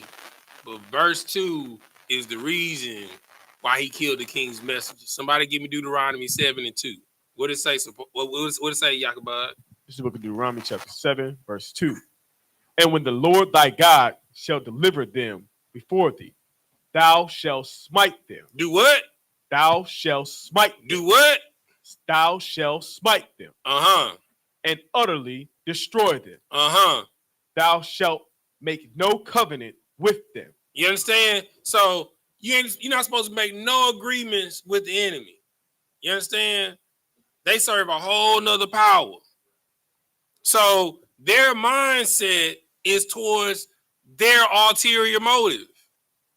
You understand? And their whole job is to get you off balance so that they can destroy you, because everybody knows who you are. Go ahead. Give him the mic, Ron. And so that's so heavy today because our people constantly vote for the Democrats. With our, we go and vote for them, but every time it's time to do something, they do something for all the other nations, but the people that put them in the positions that they are in. Bro, Barack Hussein Obama ain't do nothing for black people. That's right. You know what I'm saying? But legalized gay marriage, and he didn't do it for black people. He did it for Michael Salaki. Salaki. You know, the verdict's out. We don't know yet. It's conjecture. Hearsay. You know what I'm saying? It hasn't been substantiated. You know what I'm saying? Them feet too, brother. I'm just saying. You know what I'm saying? You know, but I gotta say that last quote was for entertainment purposes. You know what I'm saying? The last statement was not true at all. Facebook, YouTube. You know what I'm saying? I gotta say that so we don't get flagged. You know what I'm saying? Real talk. You know what I'm saying? All right, keep reading, Yakubad. Okay. And the altar he pulled down. The altar he did what? He pulled down. Man, come on, bro. Like, go ahead, keep reading. Verse 26. Thus dealt he zealously for the law of God. Like as Phinehas did unto Zambri, the son of Solomon. Verse 27. And Mattathias cried throughout the city. He did what? Cried throughout the city with a loud voice, saying, whosoever is zealous of the law and maintaineth the covenant, let him follow me. Do what? Let him follow me. Man, you know what I want, man. Somebody give me Isaiah 58:1. Matter of fact, that's one of our favorite scriptures right there, man. Go on, say it, man. You dang on didn't know it by heart. You know what I'm saying? Yeah, give me Isaiah 58:1. Look, he gonna see like, oh yeah, I know this. Yeah. Spar used to quote this boy all the time. Yeah. Hold up, you just gotta add.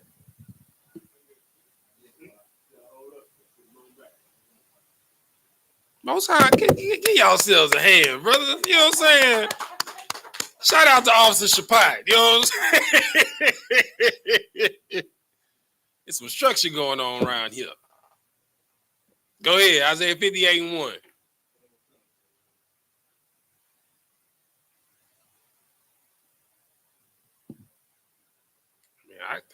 I can give you the first part. You gonna say it as soon as I say it.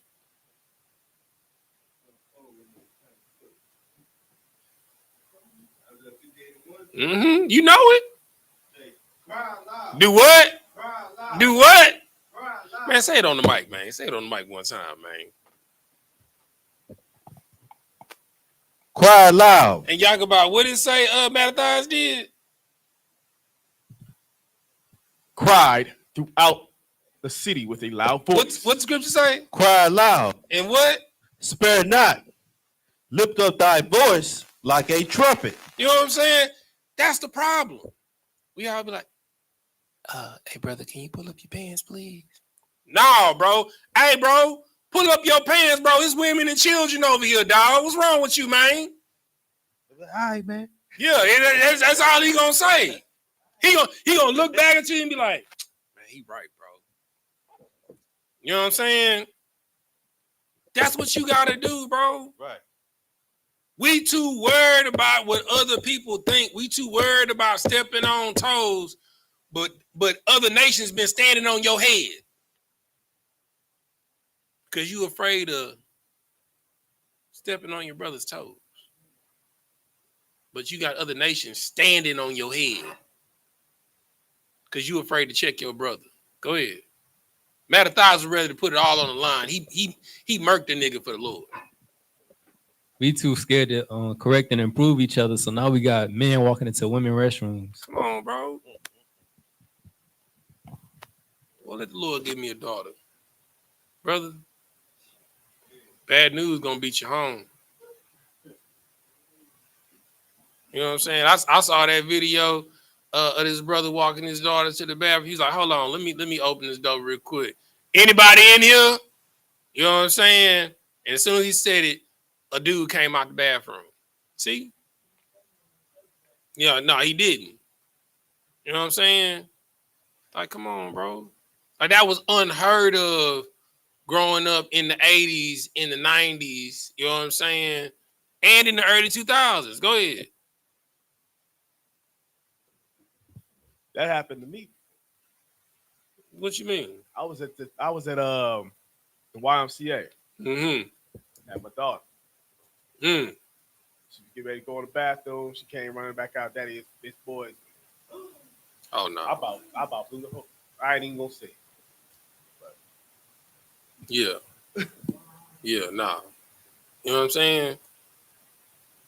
But it's because nobody wants to stand for what's right. You know what I'm saying? And I'm gonna tell you something. You can do your own research. When every major empire fell, it was mass sodomy. Egypt fell when they had mass sodomy. Greece fell. You know what I'm saying? Rome fell. Where do you think the mentor and mentee relationship comes from? That's the pitcher and the catcher. Look it up. Look up. All you got to do is search Greece mentor mentee origin. It was the philosopher and his boy lover. Yeah, that's where it come from. That boy said you gonna receive this knowledge. It's a price to pay, baby. You know what I'm saying? It's crazy because they do that in Hollywood now. The same price you pay. You want to be a superstar. Hey, surviving Diddy. You know what I'm saying? Harvey Weinstein. You know what I'm saying? Hey, I tell you, boy, put a whole new meaning on bad boy. Take that. You know what I'm saying? Trying to tell you, man. This is what Mattathias was fighting for. Because there's a whole bunch of Diddy's trying to do the bad boy and take that. Because that's literally what Greek culture is. Go ahead, Sapar.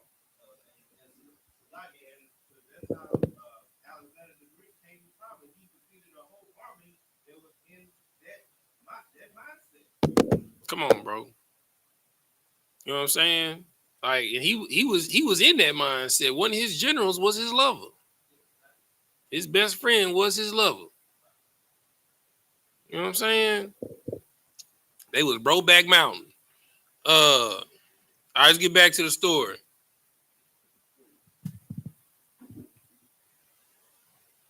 Verse 28. Mm-hmm. So he and his sons fled into the mountains and left all that ever they had in the city. Verse 29. Then many that sought after justice and judgment went down into the wilderness to dwell there. Verse 30. Both they and their children and their wives and their cattle, because afflictions increase sore upon them. Mm-hmm. Verse 31. Now, when it was told the king's servants and the host that was at Jerusalem in the city of David, that certain men who had broken the king's commandment were gone down into the secret places in the wilderness. Mm-hmm. Verse 32. They pursued after them a great number and have overtaken them. It had what? Have overtaken. Now, when they say they'd overtaken them, all right, so just like anything, right? So, you know, when the Black Panthers was probably, you know, everybody was like Black Power. You know what I'm saying? But everybody ain't want to die with the Black Panthers. You know what I'm saying? You had those that was screaming Black Power when the cops pulled up or the FBI pulled up. They was like, all lives matter. Blue lives matter. You know what I'm saying? Go ahead, brother. Like that, because that takes me back to that scene on Barbershop when Seth the Entertainer was at the Black Panther rally. Oh yeah. And they were, we gonna die together. He like, yeah. Oh, hey, brother. I ain't talking about dying. Right. You know what I'm saying? Everybody ain't for the cause, out. You know what I'm saying? Some people in it for the uniform. You know what I'm saying? Everybody ain't in it, you know what I'm saying, to feed the homeless. You know what I'm saying? Some people in it just to feed their home. You know what I'm saying? Everybody ain't in it for the culture. Some people want to be multicultural. Like, you know, go ahead. Another heavy thing, what you just said, prime example, you know what I'm saying, when they unalive George Floyd and, you know, everybody, you know, in their respective cities, you know, like in Houston, we went to City Hall, you know, everybody had on all black, everybody was talking about Black Lives Matter, Black Power this, Black Power that. But then, what was that, like 3 weeks later, everybody had on red, white, and blue for 4th of July. Come on, bro. I mean, let's just keep it real. I mean, just to show you how we jump from stuff to stuff to stuff to stuff. When the last time you heard Emmett Till name? Until they came out with that movie about him. When did you? My dad as a child made me watch Eyes on the Prize. Every black hit. He made me watch two things. He made me watch the movie Rosewood and the whole series Eyes on the Prize every Black History Month as a child. So I would never forget. Oh yeah, I know it word for word. Word for word. You know what I'm saying? Like I didn't have to see the Emmett Till movie because I saw the real photos of Emmett Till. Like I saw the real newspaper clippings of Emmett Till. I saw the real thing.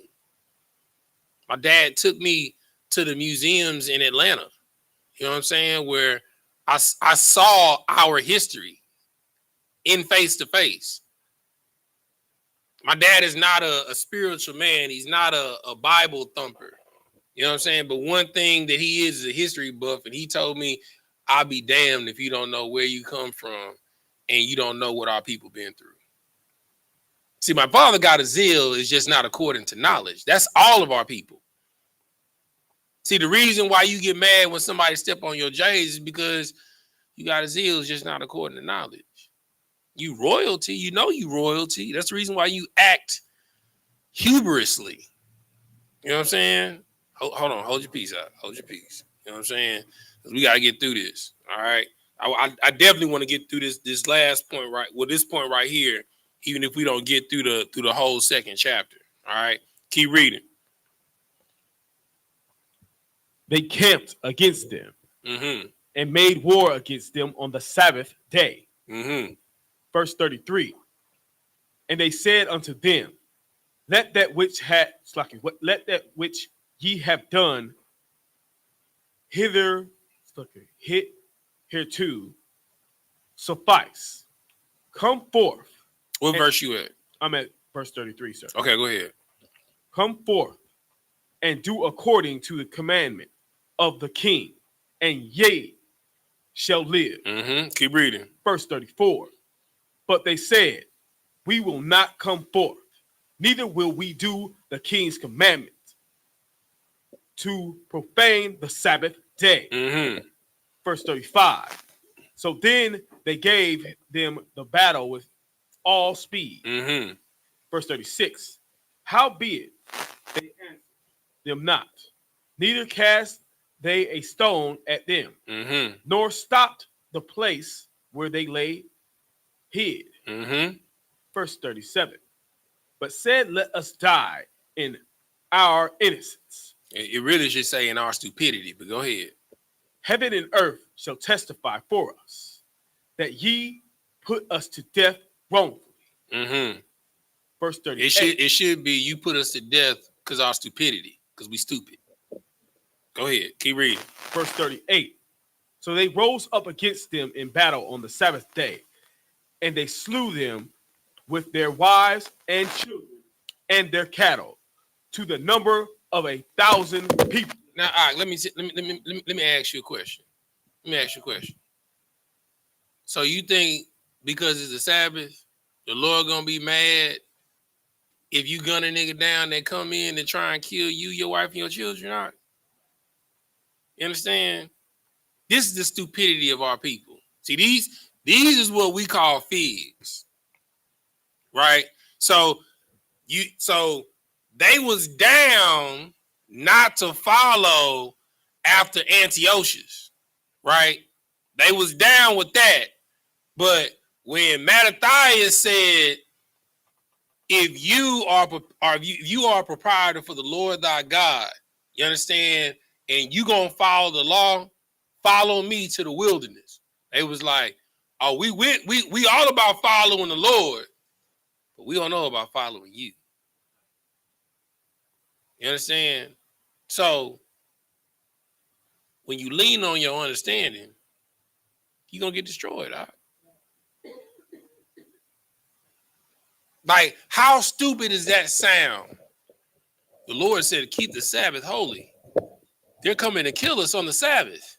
Let us die for the Lord. What? How is that serving the Lord?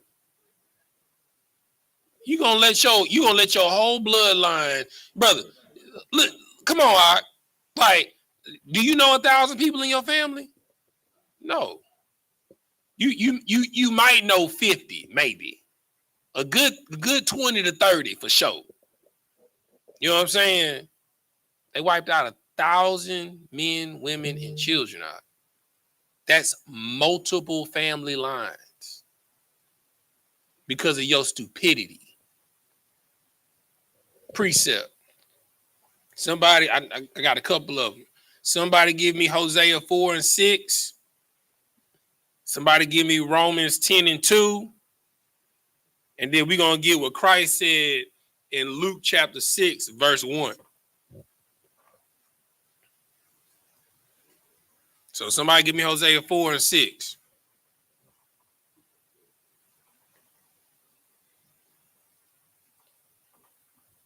Quick. Time crunch. Hosea chapter 4 and verse 6. My people are destroyed for lack of knowledge. Our people are what? Or destroyed for lack of knowledge. You know what I'm saying? These the figs, right? For the people that's online that don't know what a fig is, that's a fake Israelite group. You understand? It says that when they read that you're not supposed to kindle a fire on the Sabbath, they like, we can't turn on a light switch. We can't put nothing in the microwave. We gotta eat chicken salad and what's in cold cuts. You know what I'm saying? Go ahead. Ryan. Was that it on 4 and 6? Nah, we got the Go whole ahead. verse, sir. Hold quick. I got you. Go ahead. Because thou hast rejected knowledge. Because thou had what? Because thou hast rejected knowledge. Right, because you was puffed up in your own heart. When Mattathias stood up for the Lord, instead of following the man who the Lord put his spirit on, you understand? You rather lean on your own understanding. So you destroyed because of it. That's it? Go ahead. I will also reject thee. You know what I'm saying? And that's why they died. Because the Lord rejected them. You understand? What was your question? Sir, Slakia. Okay, teaching them people to not kindle a flame and not cook it all on the Sabbath day. That's not what the scripture says. I know, that's what I'm saying. The scripture says, "Do not kindle a fire on the Sabbath." God. What is it? The fake Israelites, Slakia, sir. Fake Israelites teach that you can't cook. So isn't that doing wickedness and teaching men to do so? Watch this, Savion. How do you make a fire? What's the process to make a fire? Off the top of your head, from scratch with wood. How do you make a fire? Okay, 2 sticks, and what you gotta do with them 2 sticks? And it's hard work, right? That's what it's talking about. You know what I'm saying? Is it hard work to flip a switch? Is it hard work to press a button? You know what I'm saying? That's what it's talking about. It's talking about going out into the forest, chopping down a tree, and then breaking that tree down into logs. Because, it's hard work to split a log into firewood. And then, you know what I'm saying, stack the logs, you know what I'm saying, put a piece of lint or wool in there, and then what Savion said, rub them 2 sticks together vigorously, and then blow, rub, blow, rub, blow, rub, blow. That's what he's talking about, because it's a full-time job to kindle a fire on the Sabbath. That's what it's talking about. You know what I'm saying? It's a 12-hour shift. Brother, to kindle a fire for dinner, you got to get up at 6 in the morning and go cut down a tree. You know what I'm saying? And then you got to drag that tree to your premises and bust down the tree into different parts of the trunks. Then you got to split the trunk. Then you got to split the wood of the trunk. Then you got to let it dry out. You got to pray the sun. The Lord give you good sun that day to dry it out. You know what I'm saying? Because the tree was alive just like you. It got water running through it, just like you, your blood. All right, somebody give me the next one I was asking for. Somebody give me Romans 10 and 2. This is the book of Romans, chapter 10, verse 2. Mm-hmm. For I bear them record that they have a zeal of God, but not according to knowledge. You know what I'm saying? They got the zeal. No, we're not going to serve the king. We just going to die on the Sabbath. You know what I'm saying? Go ahead, support. That was so heavy. That verse that touched me, because that remind me of the Christians that are people that, they let Dylan Storm Roof come into church. They had the same. Come on, bro. Like everybody that's under the rank of 5,000, what happens when you come to that door? So you got to get patted down. Got to get patted down. Right. You know what I'm saying? I don't understand how a church don't have metal detectors and people, because most of these churches now like arenas. You know what I'm saying? So why wouldn't you have the same base security at the door with wands and tables set up, the people look through bags to secure the women, the men, women, and children and families that's in your congregation? Good night, bro. That boy said, because they covered by the blood. You know what I'm saying? What you was about to say? I was going to say they want to make sure all demons feel welcome. Come on, brother. You know what I'm saying? Hey. All right, so let's get Christ's word. Somebody go to Luke 6 and 1, and we gonna run it down to 11 to get some understanding on this. And I'm gonna tell y'all what Mattathias did and then we're going to get the words that Mattathias said to his sons, and then we're going to get up out of here. Luke chapter 6, verse 1. This is the book of Luke, chapter 6, verse 1. Mm-hmm. And it came to pass on the second Sabbath after the first that he went through the cornfields, Mm-hmm. and his disciples plucked the ears of corn Mm-hmm. and did eat, rubbing them in their hands. Verse 2. And certain of the Pharisees said unto them, why do ye that which is not lawful to do on the Sabbath day? Mm-hmm. Days. Verse 3. And Jesus answered them, saying, have ye not read so much as this, what David did when himself was an hungered, was hungered. And they which were with him. Mm-hmm. Verse 4. How he went into the house of God and did take and eat the showbread, and gave also to them that were with him, which it is not lawful to eat, but for priests only. All right. Alone. So I'm gonna give the same comparison that I asked for Savion, right? So now that we know what it takes to kindle a fire, right? Is it the same process to kindle fire as it to walk through an empty field and to just break a head of wheat and eat it? Lie. Is it the same process to kindle a fire? Is it to walk through a vineyard and to pick a grape and eat it? I don't. This is what Christ is trying to get you to understand. You know what I'm saying? Keep reading. Verse 5. And he said unto them that the Son of Man is Lord also of the Sabbath. Mm-hmm. Verse 6. And it came to pass also on another Sabbath that he entered into the synagogue and taught. Mm-hmm. And there was a man whose right hand was withered. Mm-hmm. Keep reading. Verse, you're going to read to 11. Verse 7.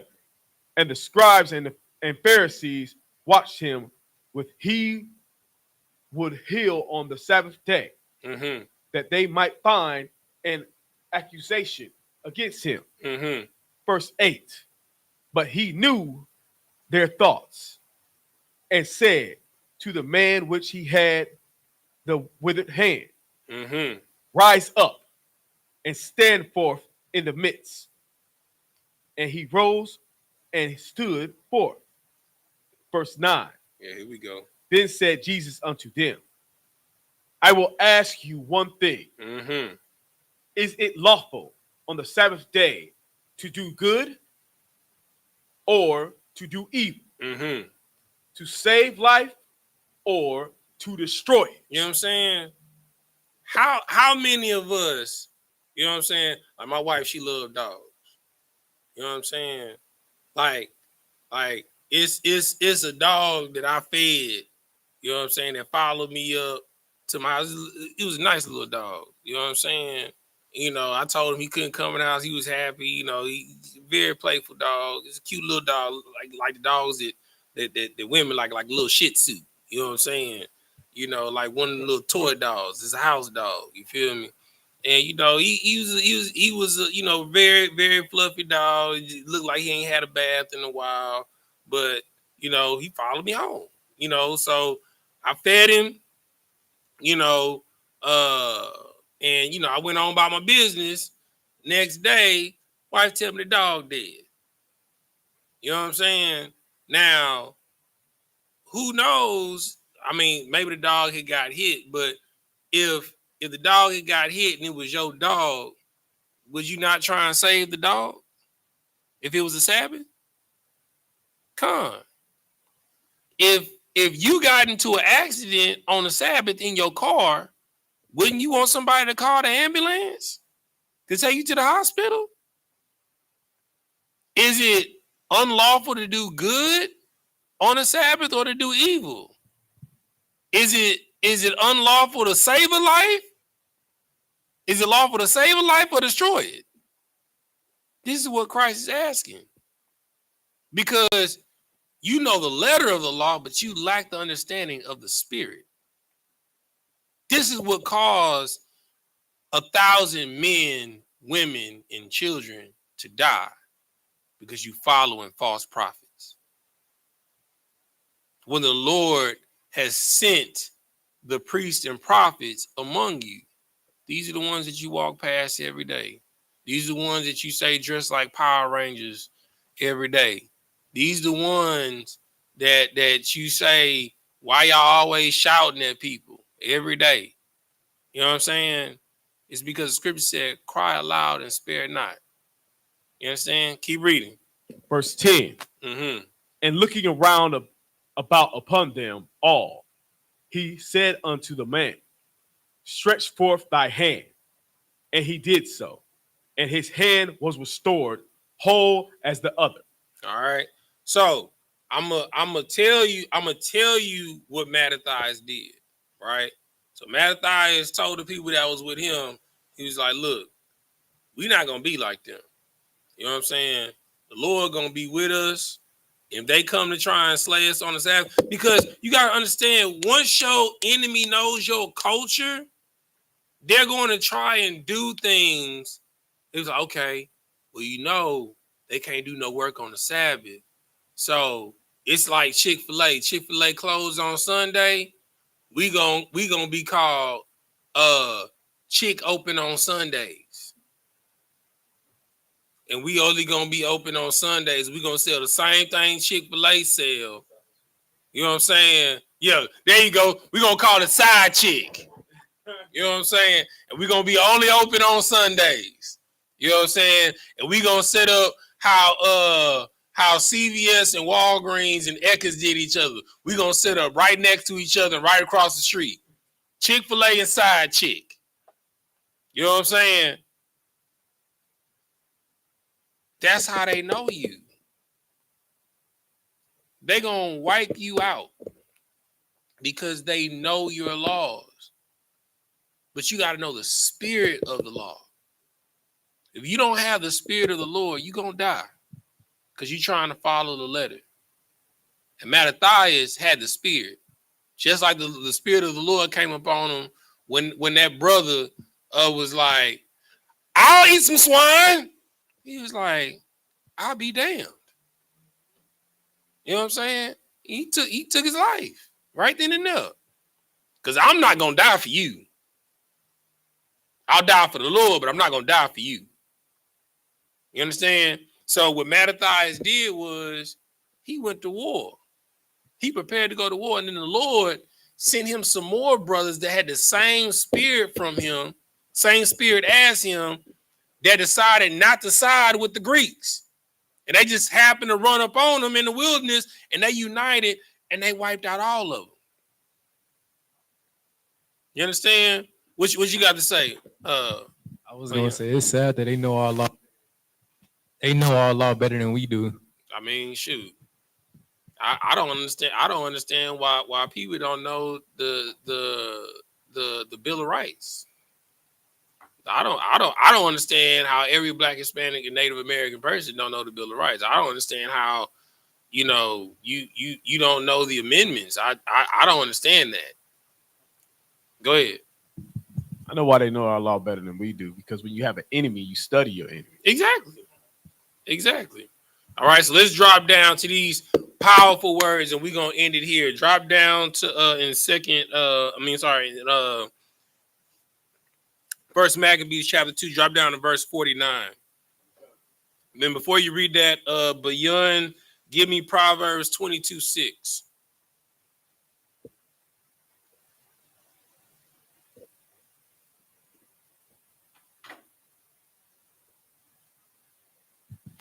This is the book of Proverbs, chapter 22, verse 6. Mm-hmm. Training up a child in the way he should go, and when he is old, he will not depart from it. You understand?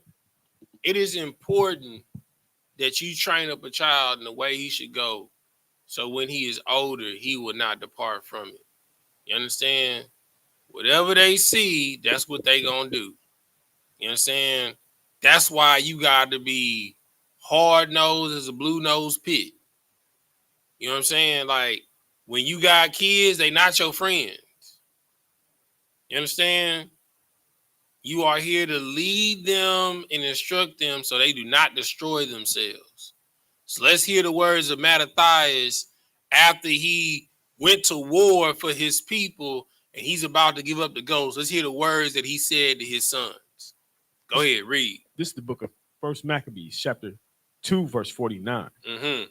Now, when the time drew near that Mattathias should die, he said unto his son, now have pride and rebuke gotten strength, and the time of destruction and the wrath of indignation. You understand? He's basically telling them, like, look, in the time of destruction, y'all didn't have some girth about y'all loins. So hear the words of your father. Keep reading. Verse 50. Now therefore, my sons, be ye zealous for the law, and give your lives for the covenant of your father. You understand? Now, he's not just telling them to do that. He showed them. You understand? They watched their father day in and day out as they was coming up from adolescence be a ruler, keeping the law, and then when a dictator that was a conqueror came to try and conquer their province, not only did he kill a traitor in front of him, he killed the messenger of the king that tried to conquer their land, and then went to war with the king with the small amount that he had. I mean, just in case y'all don't know, you know, that movie 300 is they base all their movies based off of us. It sounds like Mattathias sounding like Leonidas. You know what I'm saying? Keep reading. Verse 51. Call to remembrance what acts our fathers did in their time. So shall ye receive great honor and an everlasting name. Verse 52. Was not Abraham found faithful in temptation, and it was imputed unto him for righteousness? You understand? He's like, son, I'm not saying that you're not going to get tempted in your life. Temptation going to come. Be faithful like Abraham. And your name will stand the test of time. Keep reading. Verse 53. Joseph, in the time of his distress, kept the commandments and was made Lord of Egypt. He's saying, son, I'm not even saying that it's a potential that you probably won't go to jail like Joseph. You know what I'm saying?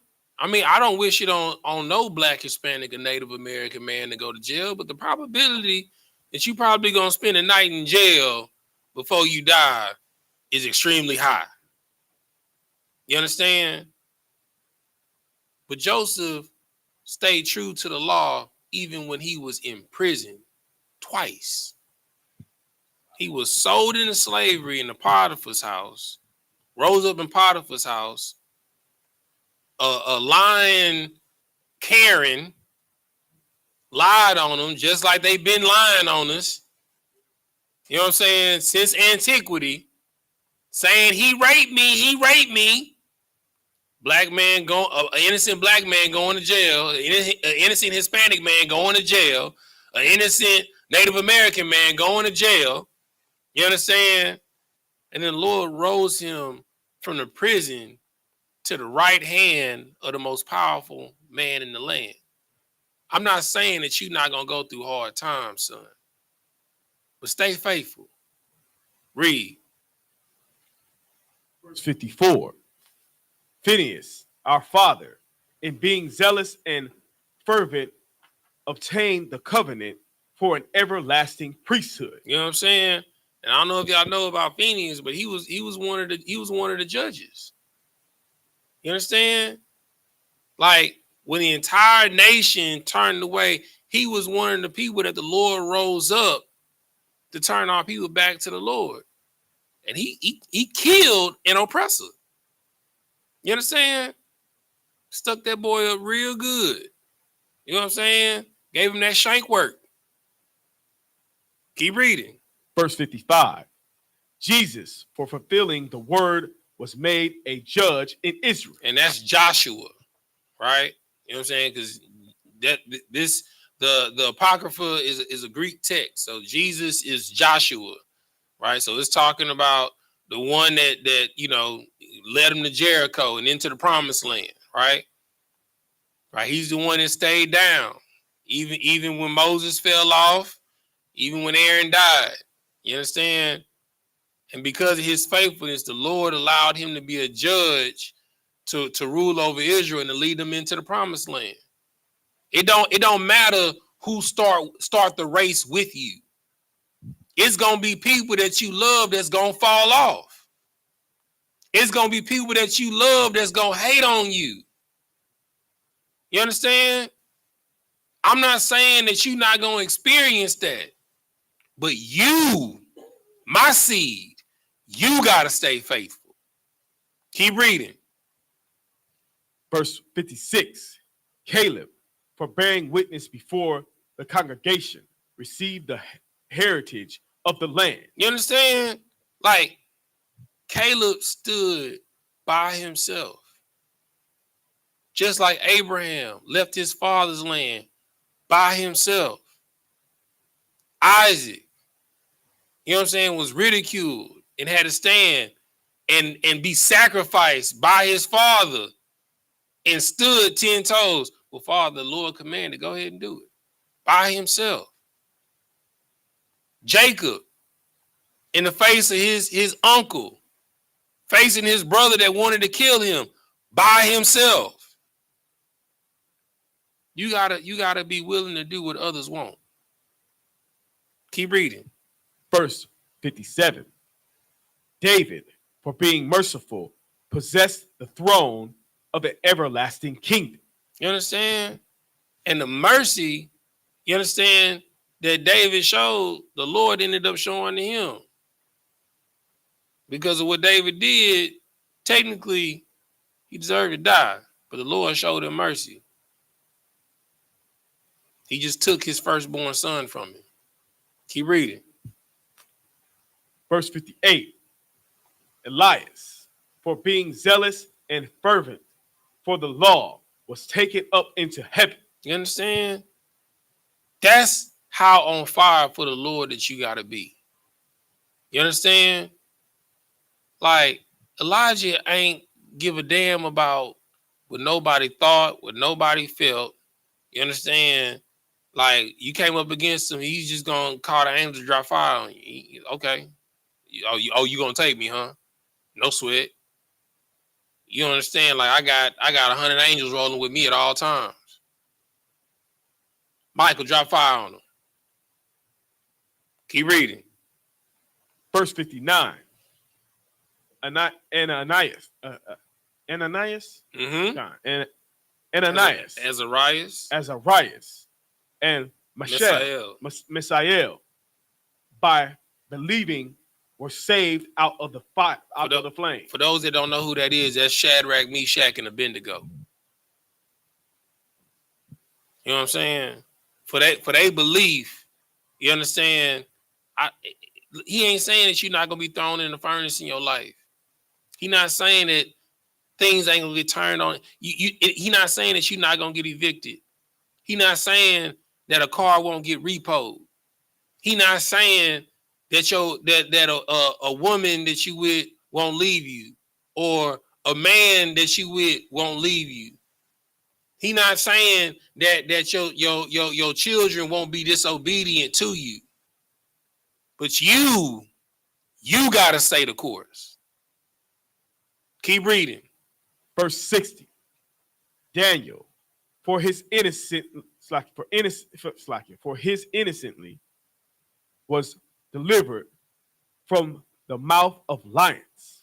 He's not saying that though you get up to go to work every day, you ain't never been late. You do your work diligently. You understand? You get high scores and high regards in customer service, that you're not going to get fired for doing your job. just because a supervisor got a problem with you. Daniel got sentenced to death for serving the Lord and being a righteous ear to the king. It's not saying that you're not going to get fired. Huh? You're going to go through hard times. But you were called to serve the Lord. Read. Verse 61. And thus consider ye throughout all ages that none that put their trust in him shall be overcome. Mm-hmm.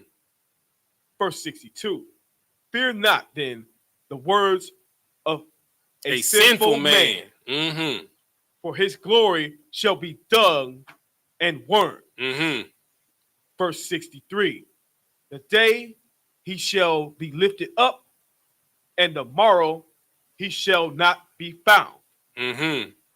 Because he is returned into his dust. So what they're saying is, don't worry about if somebody done you wrong and got you fired. You know what I'm saying? You're not gonna be there to see they fall. You know what I'm saying? It's gonna be years down the line, and you might get a whisper of what happened to that person. Like, man, you heard about what happened to such and such at your job? You heard about what happened from such and such from the neighborhood? It's gonna be 10 years, 5 years moved, and you're gonna get word from me. You can be like, man, that's crazy. Sorry to hear that. That's unfortunate. But you got to keep it moving. You got to stay righteous. The scripture says in Psalms 91 that 1,000 will fall at your right side, 10,000 at your left, but death will not come nigh unto you. What man has created for evil, the Lord will intend for good. Keep reading. And his thoughts is come to nothing. Mm-hmm. Verse 64. Wherefore, ye, my sons, Mm-hmm. be vigilant, and shew yourselves men in the behalf of the law. For by it shall ye obtain glory. Mm-hmm. Verse 65. And behold, I know that your brother Simon is a man. Drop down to verse 67. Verse 67. Take also unto you all those observe the law. Mm-hmm. Take all. You said it right. And avenge ye the wrong of your people. And then he taught his sons to gather in the people that are oppressed just like you, and you defend them with your life. Brotherhood is a weapon. The only security that blacks, Hispanics, and Native Americans have are blacks, Hispanics, and Native Americans. That's the only way that we gonna get out of the condition that we are in. Us. Read. Verse 68. Recompense fully the heathen, Mm-hmm. and take heed to the commandments of the law. Verse 69. So he blessed them and was gathered to his father. You understand? So I'm gonna leave you with this. Lean not on your own understanding, but in all ways acknowledge the Lord. You understand? Nothing else is more important in this life. All right, with that, we're gonna say Amajium, which means to stand. Sar, which means to turn. We're gonna face the east. We're gonna do the Lord's Prayer. First in Hebrew, then in English.